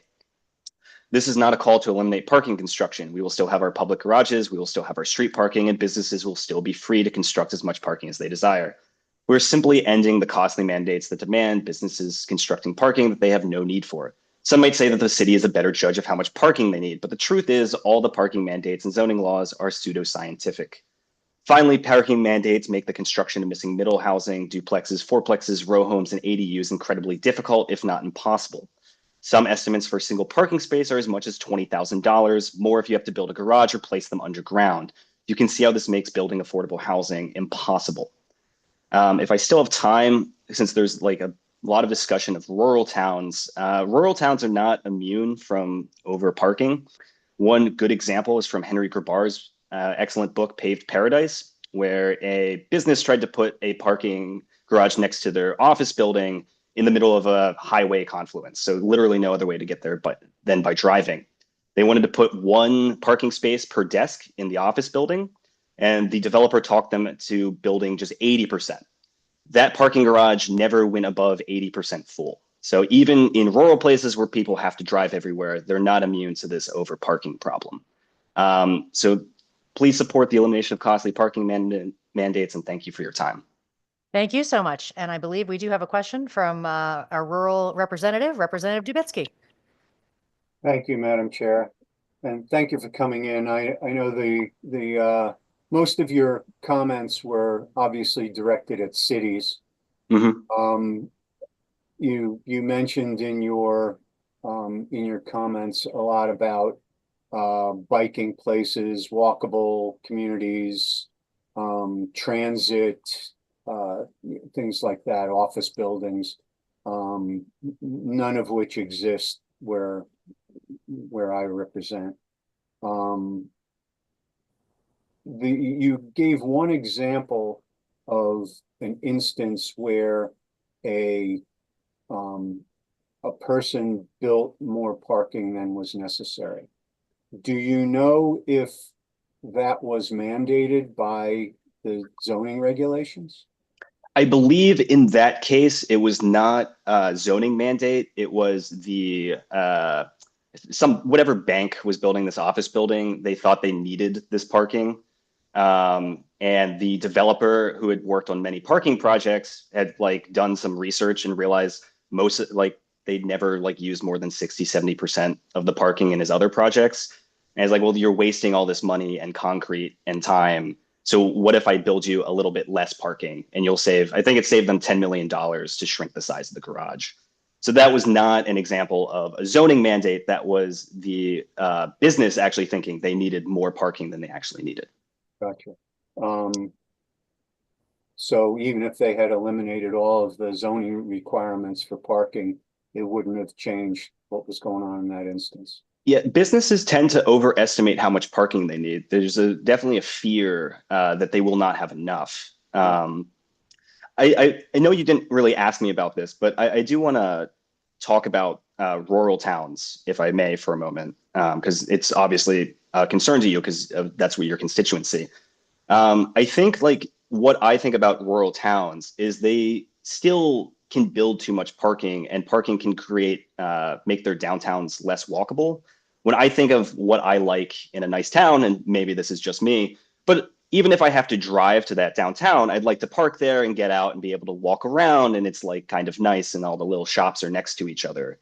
But if you make people build 30 parking spaces for each restaurant that gets built, that becomes impossible to have a walkable downtown. Understood. A town with a big downtown and walkable streets with lots of shops, that's not a rural town. Well, that's the suburbs from my standpoint. If I can give you, I represent a town that has no downtown, that has no shops, that has no restaurants, that has, it has a liquor store, a saw shop, a sawmill, and a car repair. That's it. I have an anecdote actually for you of a town I was in. Oh my God, I'm missing the town. I was out in Wyoming last year in a little town, population, I think 350. They didn't actually have, it's Wyoming, so the streets are super wide. So you have plenty of room to park on the street, but not a single business. They had probably a dozen businesses in what you might consider their downtown. And not a single one of those businesses had off-street parking, actually. I stayed at the hotel, which was half a block from downtown, and just could walk to the coffee shop, the little cafe. And it was really nice. Now I understand you have narrow streets, but I think there's other options for working on parking than mandating, again, these large parking lots that push everything apart and make it impossible to create those walkable downtowns. Right, but under this bill, there would be no consideration for parking. So if you build a building of some sort, whether it's apartments or a business or a factory or anything like that, you wouldn't have to have any consideration of parking at all. And you could see where that could be a problem if you've got a street that isn't very wide. I think my response to that is the empirical evidence doesn't show that even places that have more rural characteristics, that businesses are really, like, businesses want people to show up to their business. And generally, like in a factory, you need to get your workers there somehow. And if they have no way to get there, that's kind of the developer's problem. And that's kind of how I look at it. If a developer wants to not build any parking in a rural area, and I think their business is going to crash and burn. So I think that's kind of more of their problem than it's the town's. So your solution, your thought is let the developers decide as opposed to let the elected officials of the town decide. Yeah, I've come to this conclusion based on kind of the data. It doesn't seem like our elected officials, our zoning boards, are very good at this. There's a lot of data showing they're very bad at it. And that's why I don't think we should leave it in their hands.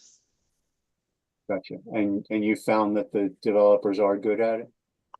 I don't know that they're good at it either. I like in the example I put, they tend to overbuild parking themselves. But I think it's better to let, again, if they don't think they need any parking, it's kind of their problem if that comes back to bite them. Or their neighbor's problem. Again, I think accurately pricing street parking, or if street parking is literally unsafe, eliminating it, banning it is a better option then. All right. Well, thank you very much. I appreciate your discussion of your research. Thank you. Thank you. Thank you, Madam Chair. both. Thank you both. I appreciate it. I do not see any other questions at this time, Zachary, but thank you so much for being here and for sharing your wisdom. Thank you. Up next, number 18, Gus Christensen, please. Oh, not online. We will skip for now and move on to Scott Hobbs. Are you with us? Oh, Scott, if you can hear us, we need you to accept your panelist invitation so that you can move into the Zoom room. We know it's sometimes confusing, but we need you to accept the promotion to the Zoom room. There you go. When you're ready, please unmute and off you go. Sorry about that. I thought it was got skipped over on one of those. Thank you very much for having me. I'm Scott Hobbs. I'm from New Canaan, Connecticut. I'm chairman of the Housing Authority of New Canaan, and would like to testify on 3 bills today. 2 of them very quickly, one of them just a little bit longer. HB 6994, aligning the state, regional, municipal plans. I think it's a wonderful concept, but the practicality is that, as was mentioned by a prior speaker, this is all done by consultants. And if you try to go ahead and align all of these, there will be no Connecticut consultants, and or they will be at a hyper premium in their costs in order to actually do the plans. So unfortunately, it does have to be kind of probably staggered out. And I know that's inefficient, but trying to line them all up just doesn't work really inside of the economy of the consulting world. Like to also speak against HB 6996 concerning the changes to zoning regs and requiring 50% of changing from 20% to 50% of landowners, protesting something, which the reality is the 50% puts that, and it's no longer by number of actual neighbors, but instead by land volume. And that puts a lot more power in the hands of the large landowners, and making a change go from half to 2/3 of the board members really is affecting property rights of those, by a simple majority. So I speak against that. The other bill I'd like to speak against is the HB 7061. As a commercial property owner of a grandfathered property that doesn't have enough parking, I can absolutely state that parking is a really real issue. And inside of built-out communities, such as many in Connecticut, ecosystems, form in order to go ahead and try to distribute the parking better than what the zoning is. I'm not sure that the individual zoning commissions have done the right job, but I do think they still remain the best boards in order to have this, to do this. People have talked about the success of Hartford. Hartford changed their rules without this bill. Any community can change their rules without this bill. And I think it should be up to the communities to deal with their own individual circumstances and come up with the plans. As more information has come out about the effectiveness of reducing parking, I think that more communities will do that. However, there is no question that there is a lot of areas where you just can't reduce that parking because it's already overwhelmed. Somebody mentioned like if you have 20 restaurants in an area and each has 30 parking spaces, it can never get built. But I'll tell you what, if you have 20 restaurants in an area and no parking, then no one goes to the restaurants because nobody can actually park there. And we've all had that situation of circling the block and not being able to find some place in order to park, which happens in all of our suburban communities. It happens in a lot of cities, but nothing prevents zoning boards from right now acting on the own in the best interest of their communities.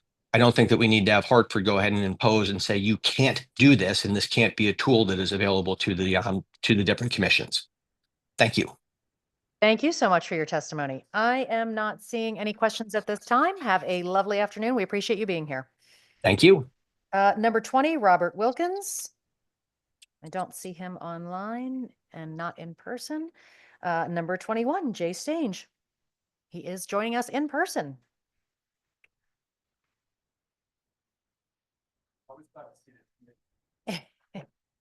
As we are you.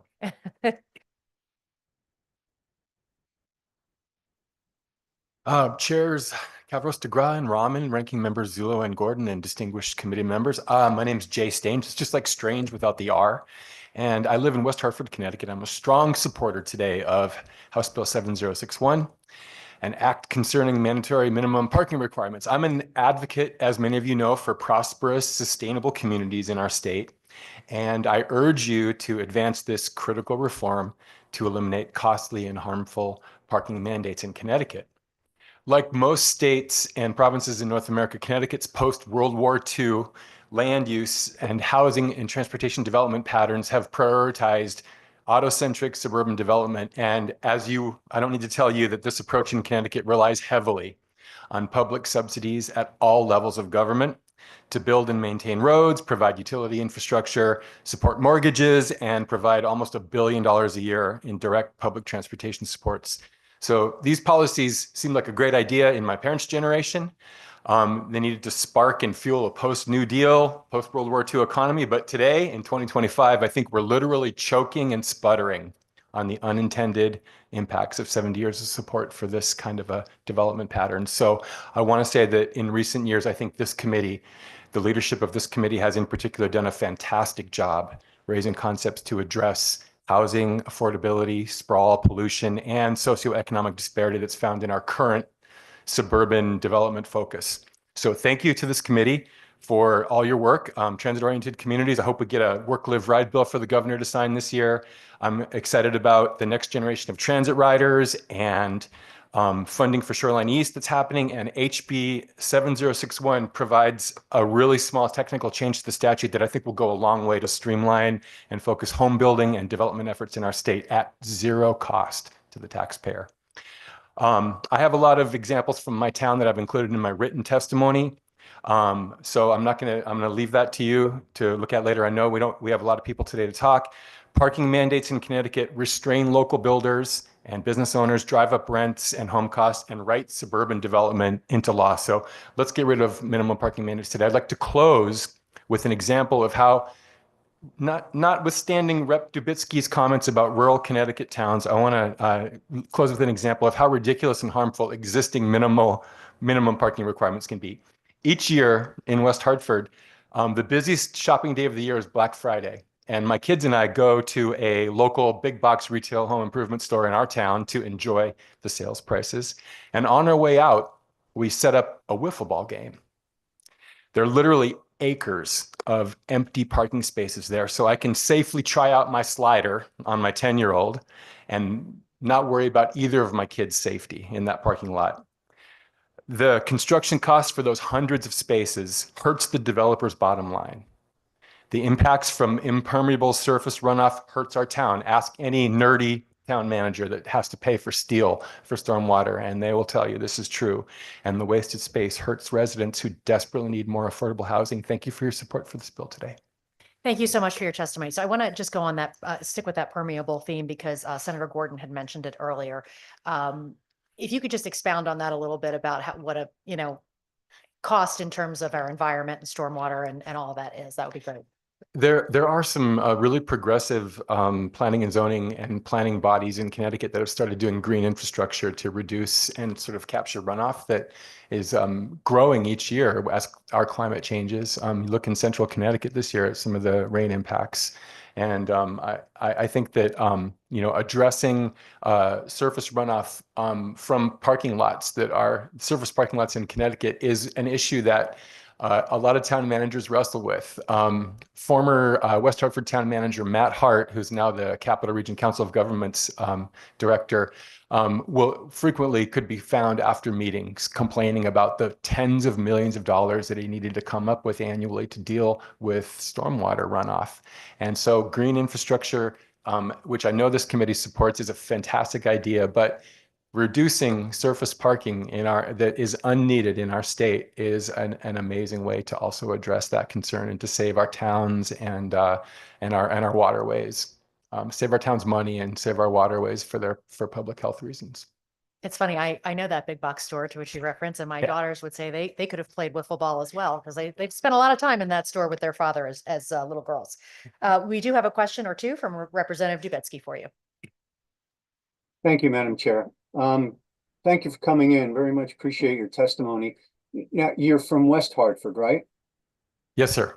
Okay. Do you know what the minimum parking requirements for commercial buildings is in West Hartford? It's a one space Rep. Dubitsky right now for every 250 square feet of retail space. Okay, and in that, and then it's sorry to just continue for restaurant space, it's every 3 seats in the restaurant needs a parking space.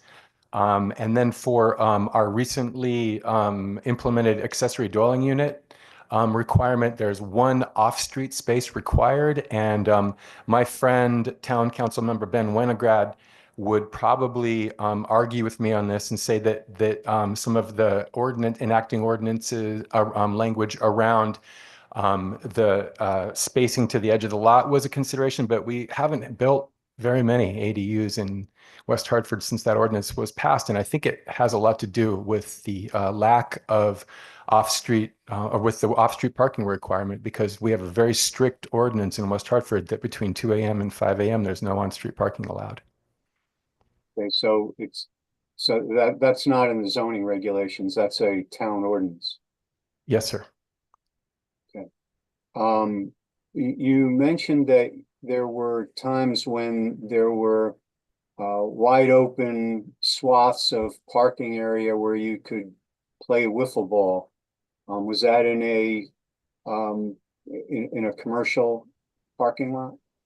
Yes, sir. Yeah, it was a retail parking lot in West Hartford. Okay. Do you know if the amount of parking that it's associated with that retail outlet was built at the minimum required by the zoning regulations, or was there more? Yeah, that's a great question. There is a nearby to that particular store, which is included in a home improvement district and has a zoning overlay that's nearby. A lot of the local businesses in West Hartford, Rep. Dubitsky, have opted to start retail and housing developments based on the advantage that's being provided by less of a parking requirement. I think they get more development bang for their buck. So to answer your question specifically, though, about that particular retail store, the parking is obviously incredibly overbuilt. But I'm not sure if that was a choice that was made by the developer based on a national pattern that they have, or a national, sort of development template that they have for their stores, or whether it was required by the local parking minimum requirements. Okay, so and I can tell you that I grew up in a place that was very rural. I'm from Alaska, and I spent many summers living in a place called Houston, Alaska, which is an unincorporated small town that only had a laundromat for kind of a public meeting space, a laundromat and a roadhouse.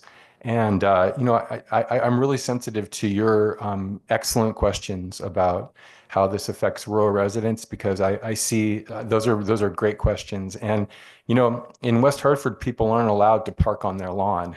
It's in the ordinance. You're not allowed to park on your lawn. In places where I grew up in Alaska, that's the only place we parked. So I'm sensitive to your concerns, and I think that I'm hearing from the committee that there might be some you know, some really good consideration of how rural concerns can be worked in here. So, and I'd love to work with you on that, because I think those are great questions that you have.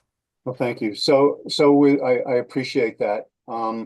So with regard to the retail outlet, it could well be that the developer decided to build more parking than was required by the zoning regulations, and it's certainly possible that the zoning regulations, even if they were changed or eliminated, the parking requirement wouldn't have affected that developer's choice at all, right? Absolutely, and I think that in this particular bill that's being proposed, Rep. Dubitsky, I think that deference to the choice of the developer is the default here, and I think that's the way it should be. Well, now, have you ever tried? So, West Hartford has a minimum parking requirement, right, in the zoning regulations? Correct. Yeah, I cited some of those requirements and some of that language to you just a minute ago. Now, Hartford, apparently, we were told by a previous witness, has eliminated their minimum parking requirement. Have you taken, or has anybody taken any steps to try to eliminate it in West Hartford? Yeah, there was some discussion, I want to say in 2023, on a bill that would have impacted minimum parking requirements, but I think it wasn't fully developed, and it didn't end up reaching a town council vote, Rep. Dubitsky. Well, it would just seem that, you know, perhaps rather than trying to, you know, get the state to pass a law, a mandate that covers 169 different municipalities, it seems to me that those municipalities who would benefit from it could do it on their own, just like Hartford already did. Don't you think West Hartford could do that? I've heard this similar local control argument in a lot of different discussions in this committee and others, and I'm sensitive and appreciative of your perspective, especially the difference between rural and urban places in Connecticut. But I think that as a policy, this is something that seems natural for you to support. It's no cost to taxpayer, puts the discretion of the construction and design into the hands of the developer, the people who should be most aware of the needs in that community and the needs for that particular plot of land, wherever it may be. And so I urge you to support this bill. I think it would be a benefit for all of us here in Connecticut, rural and urban.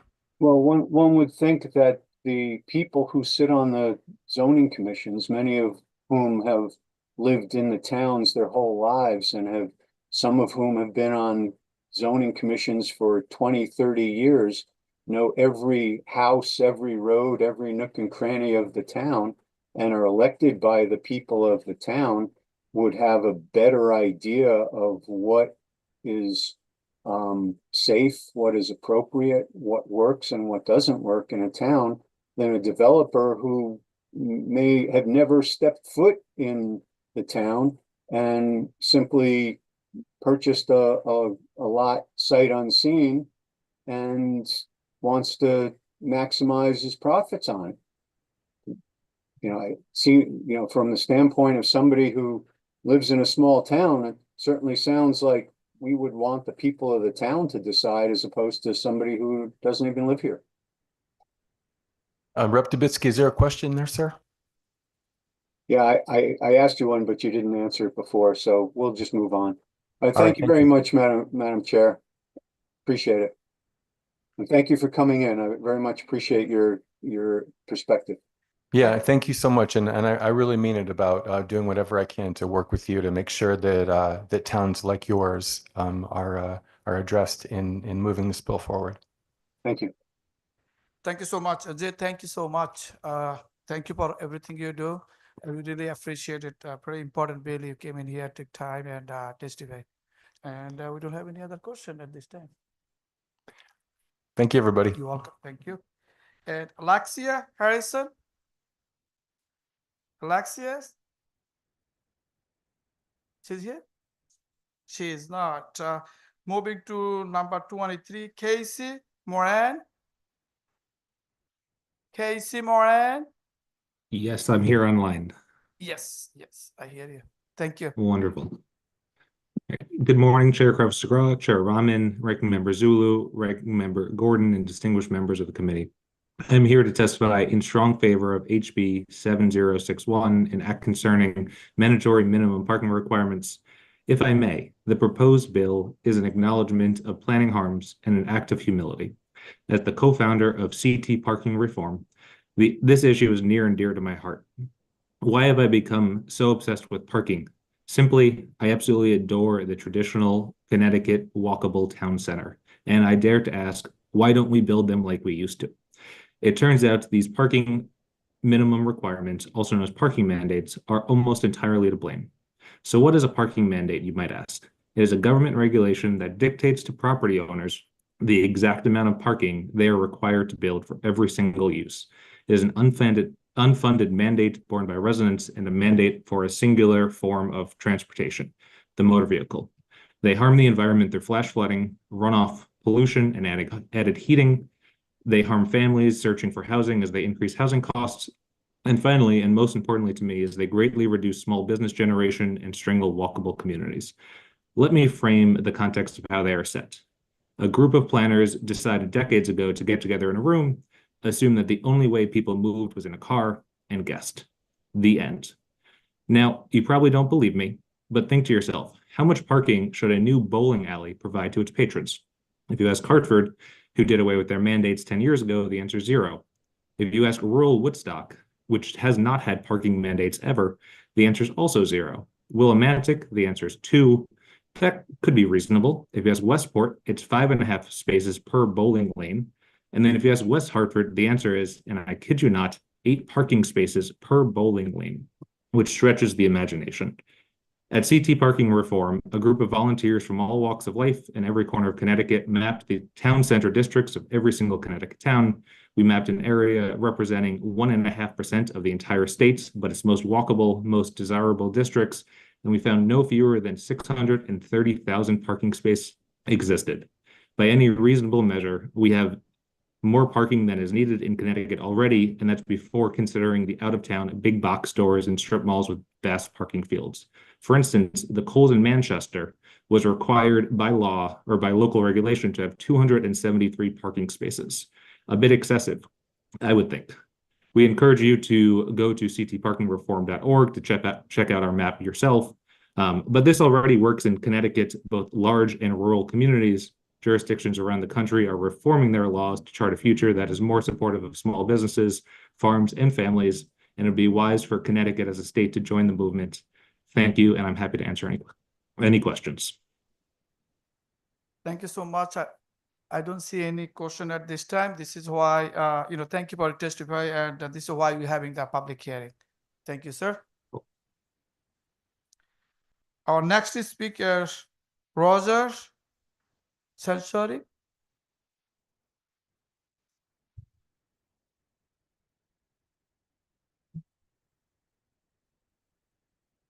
Yeah.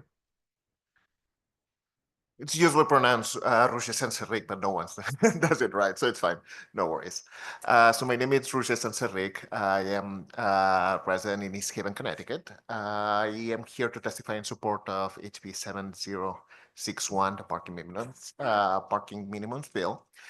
And I want to second a lot of the things that have been said already. But more specifically, I want to give a general sense on what parking minimum means for a lot of communities where they have them. There is one planning professor, Alan Ball, that always said that no one comes back from a city or a place they visited and comments how beautiful their parking lots were. And basically what parkings do to any place they are, parking lots, garages, any kind of car storage facility, it's that it kills the area around it. Cars are big two-ton machines. They are ugly, they are noisy, they are pollutant. And they essentially make walking around them and walking around those neighborhoods incredibly unpleasant. What parking minimums do, essentially, it's make the kind of small town walkable like main streets that we see in like Hallmark movies that happen in Connecticut illegal. We cannot build those towns. We cannot build those things because we mandate having big stretches of empty asphalt essentially around absolutely every building that we are where we have a business. We cannot have we cannot have walkable neighborhoods if we are forcing people to have half an acre of concrete surrounding their property. No one wants to walk from one shop to another if every single shop is surrounded by a giant parking lot. So eliminating parking minimums, essentially what it does, it's stops towns making only strip malls legal and allowing towns to have regular old style walkable villages. You know, the kind of walkable towns that people keep saying that they like, but that we have made illegal to build all across the state. Rural towns, by the way, have been taking the lead on that across the country. Most of those jurisdictions in the country that do not have parking minimums, and the Parking Reform Network has a map on that, are smaller than 25,000 people. A lot of them are smaller than 10,000, and has been fine. Because essentially, if you don't have a congestion problem, and if you're a rural town, you usually don't have too many cars or too many businesses. Just letting businesses decide by themselves how many parking spots they have, it's fine. The money is not going to be huge. Once it starts growing, businesses are going to figure out how to accommodate visitors. They are not going to need anyone telling them how to do that. So essentially, I guess we can finish here. Thank you. You can summarize if you want to. No, essentially, parking minimums lets communities build the way that lets developers build the communities that we say we like, walkable, welcoming, places that we want to stay. It's just instead of just having one strip mall after the other.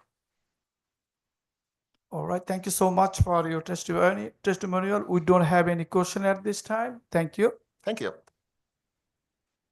Our next speaker, Joshua Casey. Joshua. Hello. Hello. I am Joshua Caskey. I'm from East Lyme, Connecticut, and I urge you to advocate for the support of HB 7061 to prohibit municipalities from enacting excessive parking minimums, which reduce walkability, cause environmental harm, and are expensive.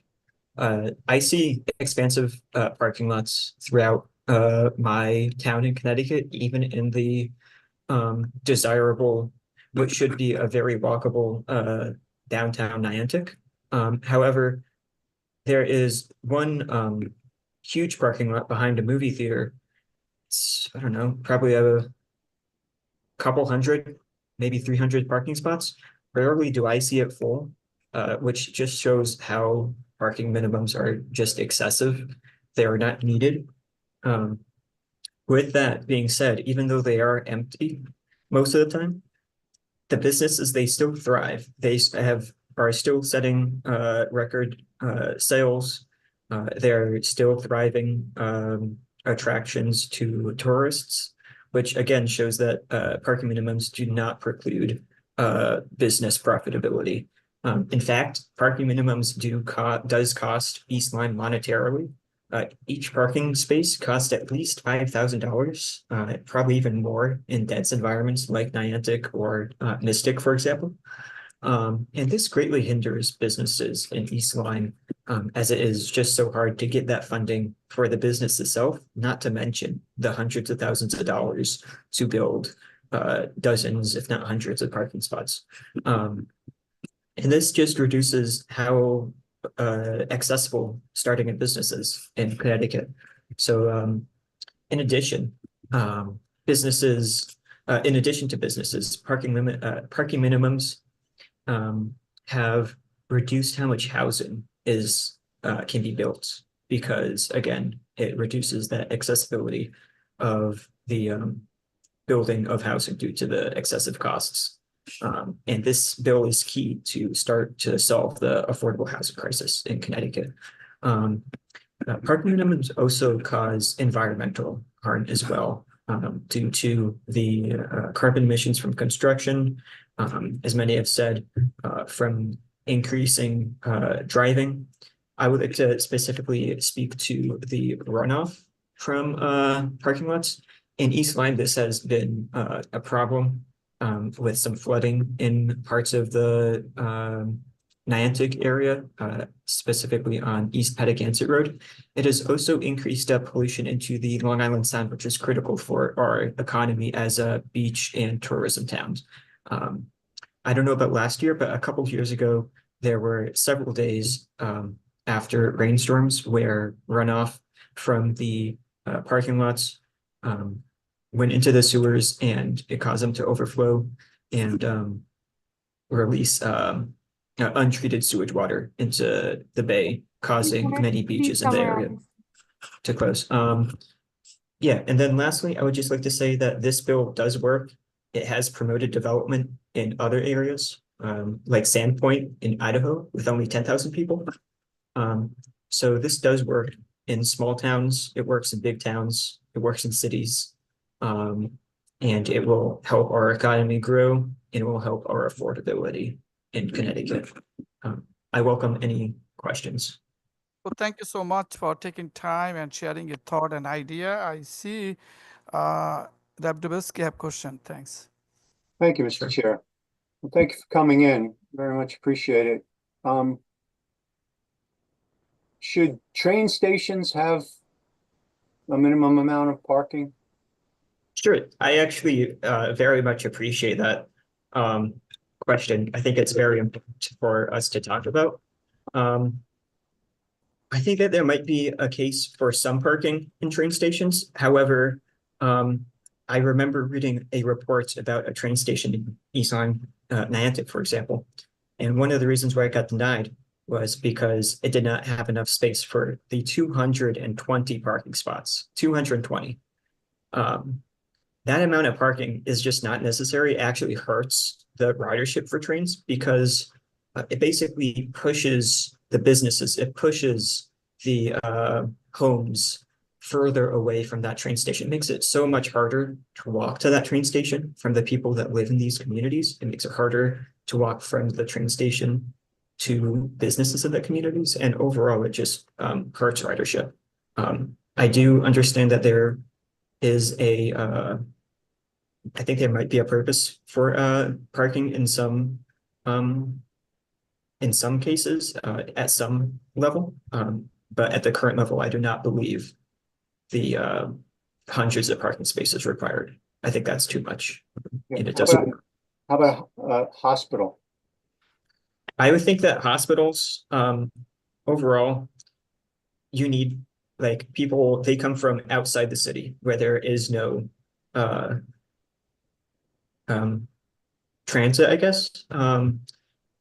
And again, this bill does not eliminate parking. It just simply removes minimums. And I think that hospitals, when they do get built, they do include parking, because people do need to go get to the hospital from other areas. But in New London, for example, the amount of parking surrounding the Lawrence Memorial Hospital down here is so massive. And instead of funding that parking, I think that a better solution would be to increase transit around the area so that we don't need as much parking to fulfill our needs. Okay, Lawrence Memorial Hospital, do you know if the hospital built the minimum required number of parking spaces under the zoning regulations, or did they build more? I am not aware of that specifically. So it's possible they made their own decision on how much parking to put in. Exactly, and that's up to them. This bill would not change how. But in your opinion, it's too much. I do think it's too much, but I do understand that developers, they have the right to build what they think is right, and that is really up to them. But I don't think that it should be mandated, basically. What about fire departments? Should they have parking? Again, I think that they should decide on the fire departments. They have the expertise to determine how much parking they need. Yeah. Okay, and you don't think the town should have any say in how much parking the fire department with fire trucks coming in and out should have? I would just say that the fire departments, the fire marshals, they have to figure out what they need. And again, I would also support more transit-oriented development, more transit services to get these firefighters, to get these parking spots off the. Okay, how about something like a warehouse with a lot of big trucks going in and out, and the trucks, there's like hundreds of trucks that come in and out every day. And the trucks need to park somewhere. Do you think the town should have any say in how many parking spots there are based on the anticipated number of trucks that are going to come in and out? I would say again that the developers, the builders, they need to work on that. That's their duty. If they don't build enough parking spots, they won't be able to, like for trucks, you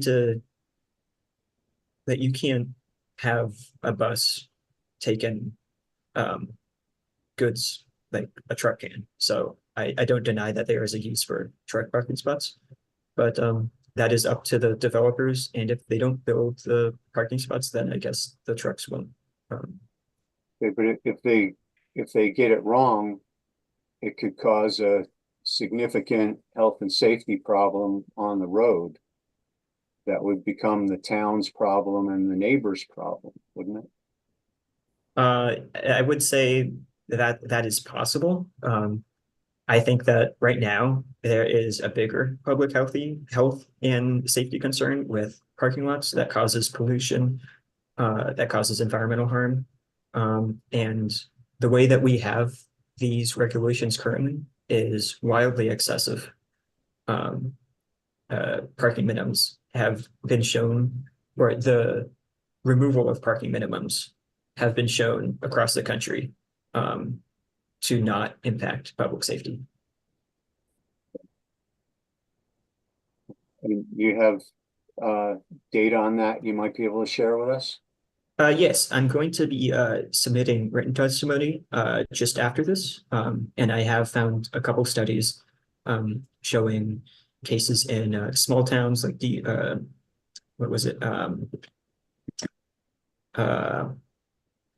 Sandpoint, Idaho, small towns like that, it has worked. Also in larger towns it has worked, and there's been no public safety concerns there. All right, well, thank you for your testimony. Appreciate it. Thank you, Mr. Chairman. Appreciate your questions. Thank you so much. We appreciate you being here. I don't see any other questions at this time. Have a great weekend. Up next, number 25, Connor Sheehan. I don't believe he is online, but I do see number 26, Kathy Braun. When you're ready, feel free to start. Hi, thank you very much. I'm speaking in opposition to 3 bills. I'll spend more time on one of them. Briefly, the 7061 parking ban minimum, banning parking minimums. I agree with all the prior speakers. We do have to have site-specific, project-specific control over our land use decisions. And I basically repeat all of their arguments that they made. I have a comment on POCD. I didn't really study it, but I just picked up on lines 261. It looks as though you're subverting the role of the Town Plan and Zoning Commission in creating the POCD. Right now, we're working on ours. There's 65 days before the public hearing when you give notices to the COG and the Board of Selectmen or Town Council. Right now, if the Town Council or Board of Selectmen rejects it, then or does not support it, then it requires a supermajority on Town Plan and Zoning Commission to pass it. This would change all of that and require TPZ to make the changes suggested by what is a political body, not a planning body, not a land use body, within 35 days. The timing doesn't work out. You're forcing a town council or a board of selectmen to review something that the TPZ has been doing for several years with consultants and meetings and input from a variety of sources. And you're subverting what the planning role is of the TPZ. So I am completely opposed for that purpose.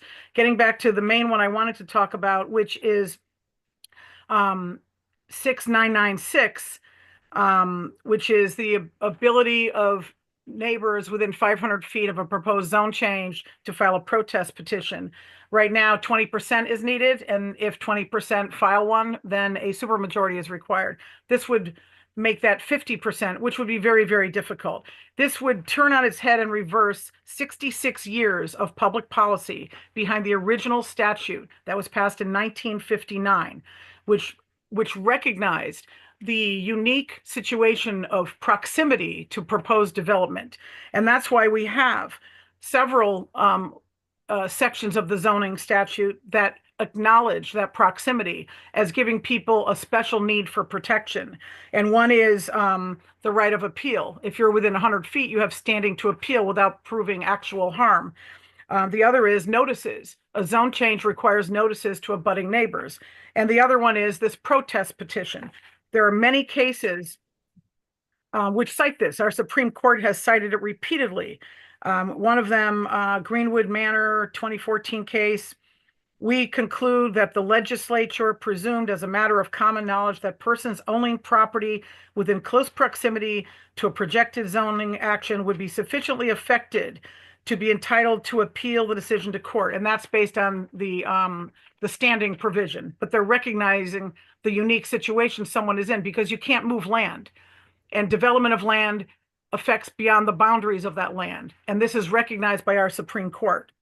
And also a fundamental reason for the requirement of notice, and this is notice to abutting neighbors, is to enable parties having an interest to know what is projected and thus to have an opportunity to protest. That actually relates to both the protest petition and the notice to abutting neighbors. So our Supreme Court has recognized 3 minutes, please summarize. Yeah. And I don't think we should now reverse 66 years of public policy by silencing the ability of people to tell commissions what the problems are that they are uniquely going to be affected by. I'm available for any questions if anybody has any. Thank you so much for your time. I believe Representative Dubitsky has one.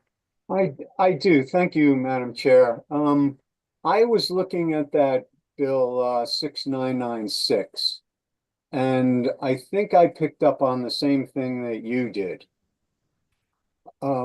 It essentially you need there needs to be a majority vote, and then if 50% or more of the people protest, then there needs to be a majority vote.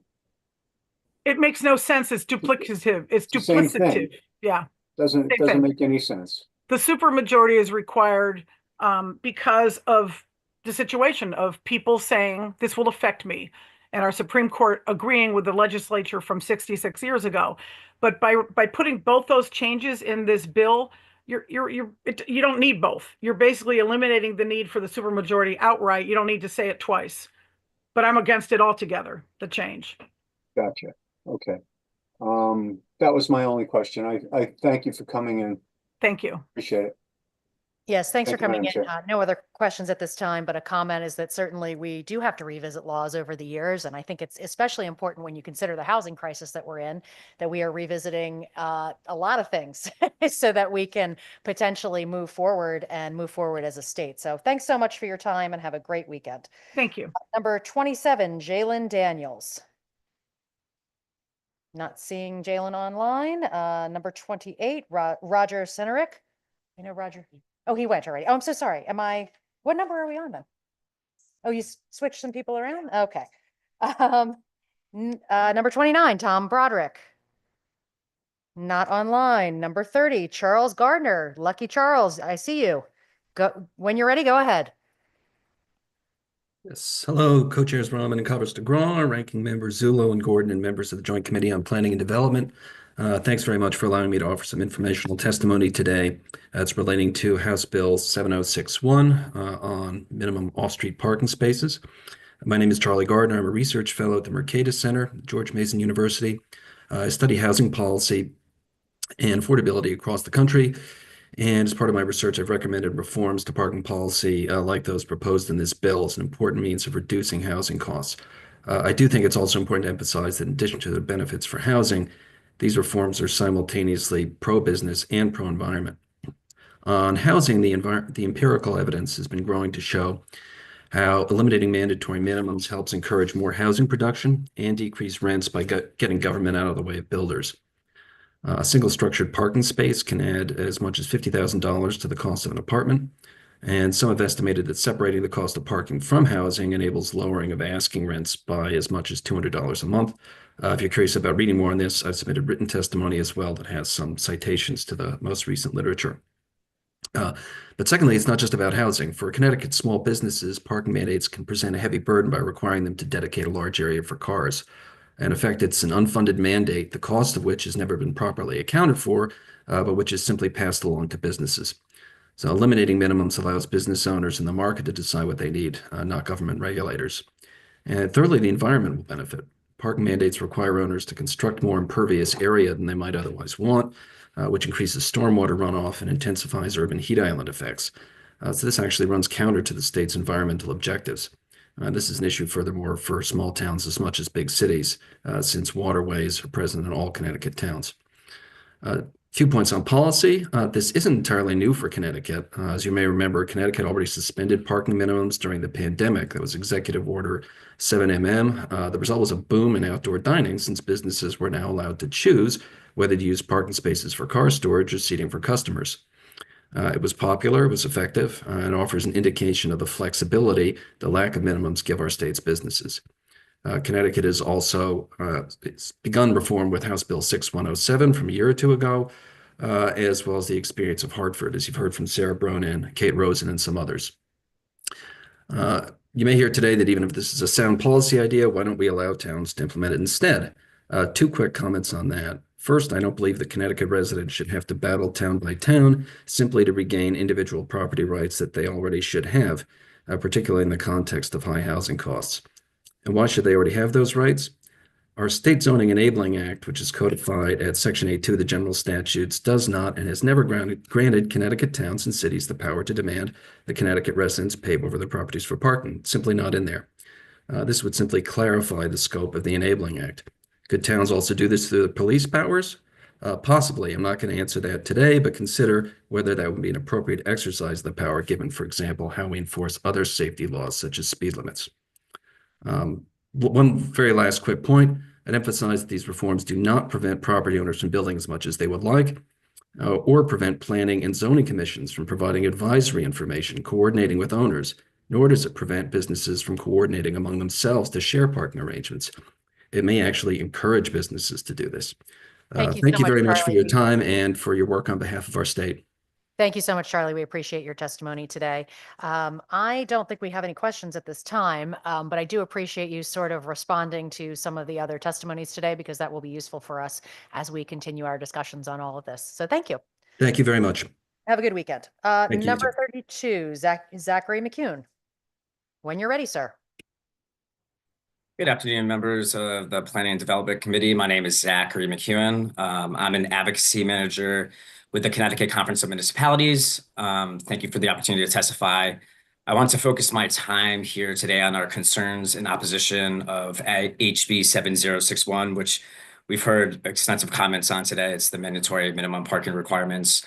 We have seen a lot of pieces of legislation in the past and discussed actually with our membership a lot about this, about capping essentially minimum parking standards aimed to, I guess proponents would characterize as unnecessary parking requirements. But it did still allow the changes that were incorporated in 2021, I believe it was. It still allowed local authorities to regulate parking within reasonable limits. This bill, however, we believe goes a little bit too far, and it would eliminate minimum parking mandates and the ability for municipalities to essentially regulate them. I think that, CCM understands the conversation around capping certain parking in areas that, really support transit-oriented development and promote public transportation. A lot of the conversation we have with our members, and I believe actually in 2022, we had some language surrounding parking requirements that would not exceed a certain amount, for different dwelling units. And it was actually in our legislative program. So, and that would center around TOD districts.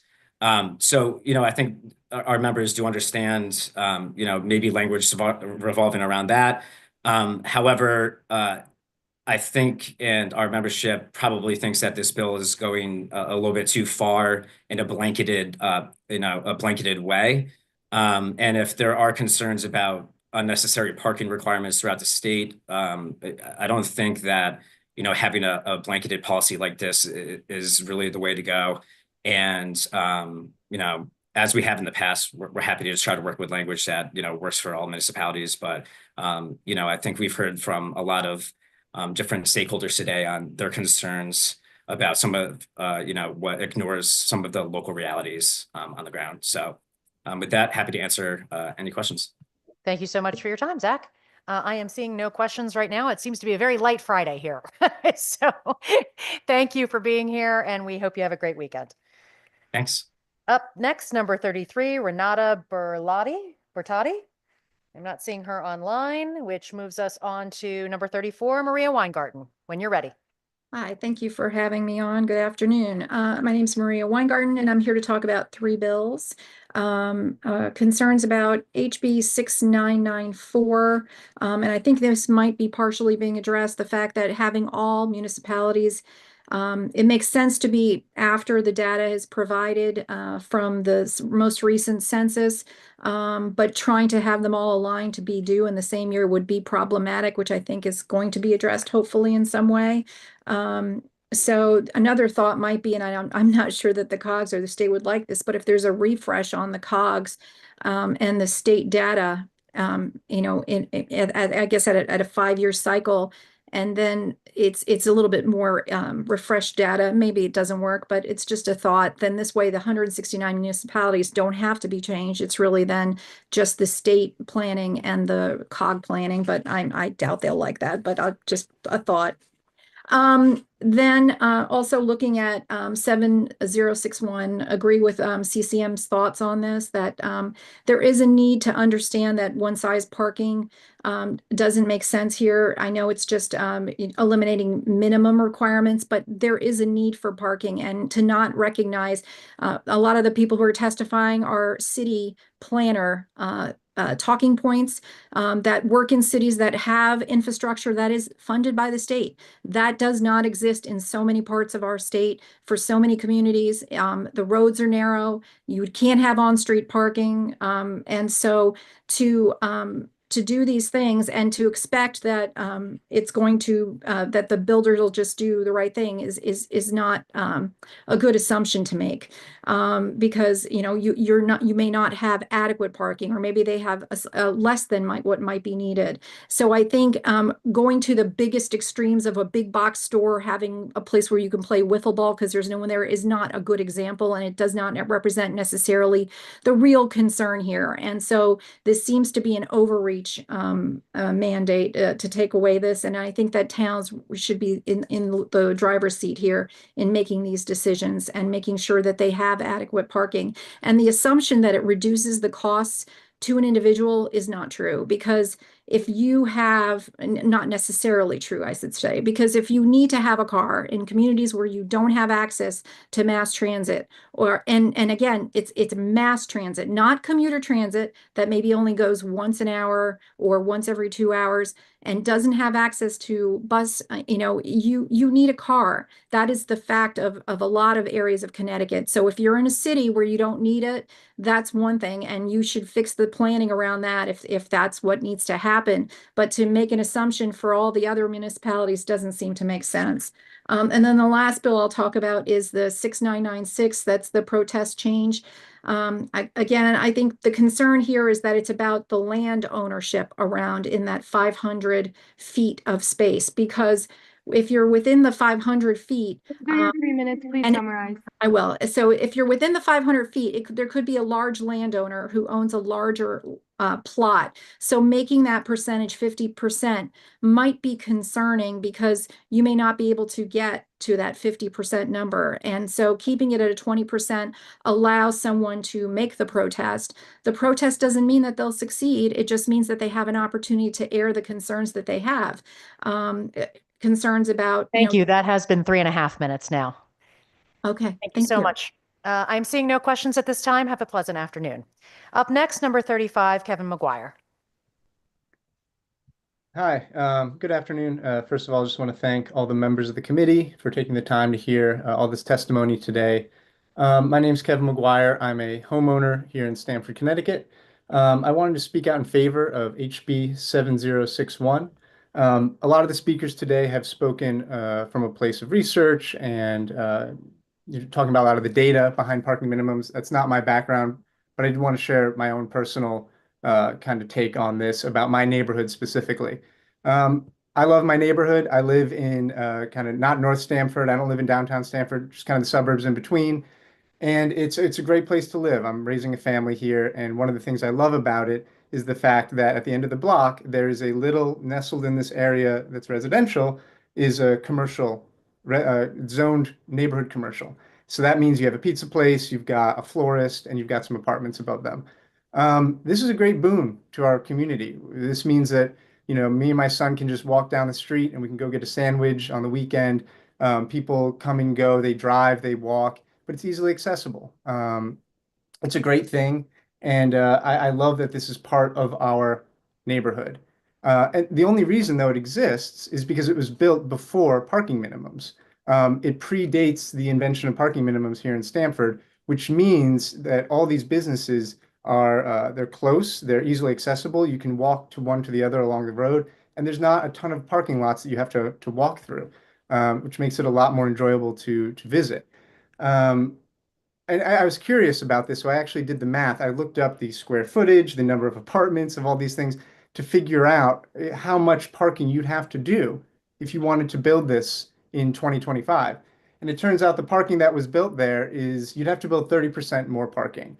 You'd have to add more parking to reach Stamford's minimum parkings regulations. The square footage would be bigger than some of these businesses, which is crazy to me. You couldn't build this area today if you tried. And I think that's a shame. I think that it's a quintessentially Connecticut, cool little downtown that's accessible to the neighborhood, that improves the neighborhood. And the reason that it was you could build it was because parking minimums didn't exist when it was built. I think we want to build more of these. We should at least make it legal to build these places that enhance other communities as much as they've enhanced mine. I know a lot of people here have talked about the concerns of, well, there might not be enough parking. We've run this experiment here in my neighborhood for coming on 100 years now, and I've never struggled to find parking in this area. The parking minimums, you do the math, they wouldn't deliver anything. So at least in my little neck of the woods, we run the experiment. Parking minimums, wouldn't improve the situation, and in fact are made better. The situation is made better with a lack of parking minimums. So I want to thank everyone for their time. I want to thank the committee And I want to thank everyone else that has offered testimony today. So thank you. And thank you for being right at the 3 minutes. We appreciate that. I am not seeing any questions at this time. Have a pleasant weekend. We are going to go back to number 27, Jalen Daniels. When you're ready, go ahead, Jalen.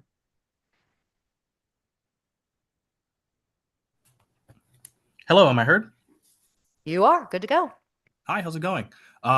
First, I want to thank all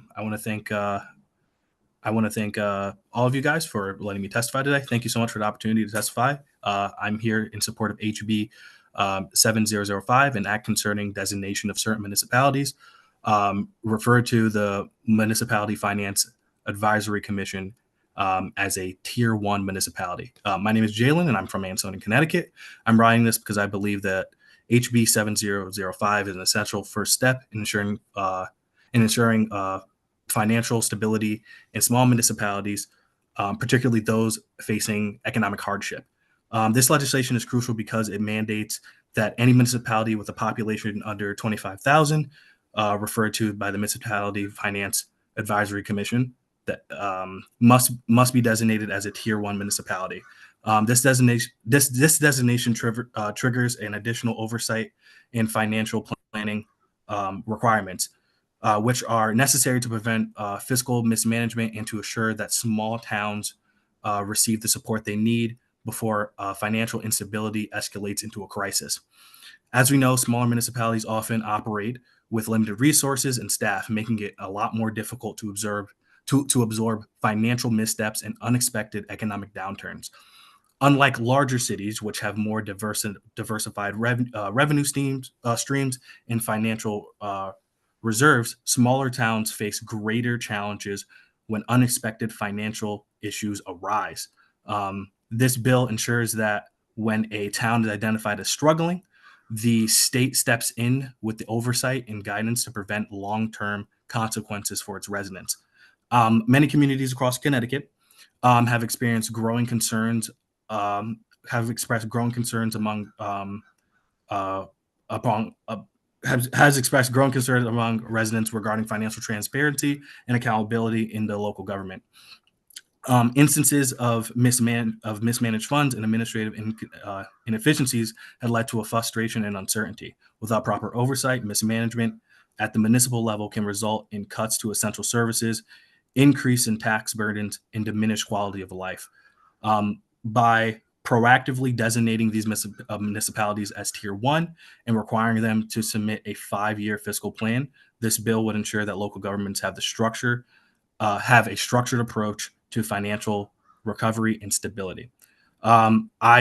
I strongly urge this committee to support this bill and ensure that its passage. The financial health of our small towns is not just a local issue; it affects the entire state's economy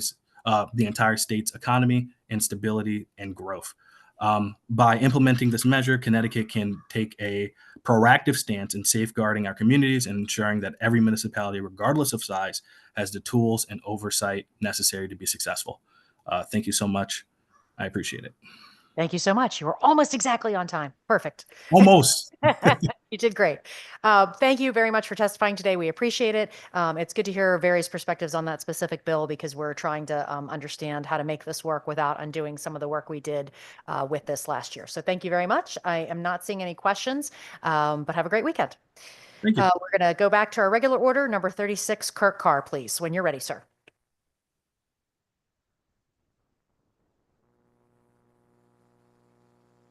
Thank you. Chairpersons, vice chairs, ranking members, and esteemed members of the committee. My name is Kirk Carr. I've lived in Connecticut since 1980. Thank you for this opportunity to testify. I strongly oppose HB 6994, HB 7061, and HB 6996. HB 6994, state, regional, and municipal conservation and development plans. HB 6994 forces top-down planning by requiring municipalities to align their local plans on conservation and development with state and regional plans on a rigid timeline. This strips local governments of flexibility and prioritizes bureaucratic mandates over community needs. Towns and cities must have the ability to develop policies that fit their unique circumstances and infrastructure capacity, not be forced into ill-fitting one-size-fits-all state planning frameworks. HB 7061, elimination of minimum parking requirements. This bill completely removes municipal authority to set minimum parking requirements. This is an extreme overreach that will lead to unintended consequences, particularly in suburban and rural areas where transit is limited. Towns and cities set parking standards to balance development with practical needs. And removing this tool risks creating parking shortages, increased congestion, and spillover parking conflicts in residential areas. A total prohibition on parking minimums is not a solution. It's an ideological mandate that ignores real-world conditions. HB 6996 protested zoning changes and SB 1252's impact. HB 6996 severely weakens public opposition to zoning changes by increasing the threshold for protest petitions from 20% to 50% of affected landowners while lowering the voting requirement for approval. This silences communities and tilts the process in favor of developers and politically motivated zoning changes. This is particularly ill-timed given the governor's bill 1252, which would coerce municipalities to create priority housing development zones, PHDZ, covering at least 10% of the developable land. These zones would mandate, as of right, high-density housing, overriding the existing local zoning regulations. If HB 6996 and SB 1252 are enacted, property owners in a PHDZ would have virtually no ability to protest zoning changes that could dramatically affect their neighborhoods, property values, and quality of life. The interaction between these two bills must be taken into account. Conclusion: together, these bills represent a coordinated attack on local control, stripping towns of planning authority, forcing unwanted development, and weakening public opposition to radical zoning changes. I urge you to reject HB 6994, HB 7061, and HB 6996 to preserve municipal autonomy, responsible growth, and community input. Thank you for listening, and I welcome any of your questions or feedback. Thank you. Thank you so much for your time, Mr. Carr. I am not seeing any questions, but we appreciate you being here and have a wonderful weekend. That does conclude the public hearing for Friday, February 28th. We're sorry that we sort of went so fast that some people that may have thought they would have been able to show up at the very end are not able to testify, but we certainly will be reading through the written testimony, and you still have the option to do that if you were not able to testify on Zoom or in person today. And with that, we conclude the meeting. Thanks so much for your time. Have a great weekend.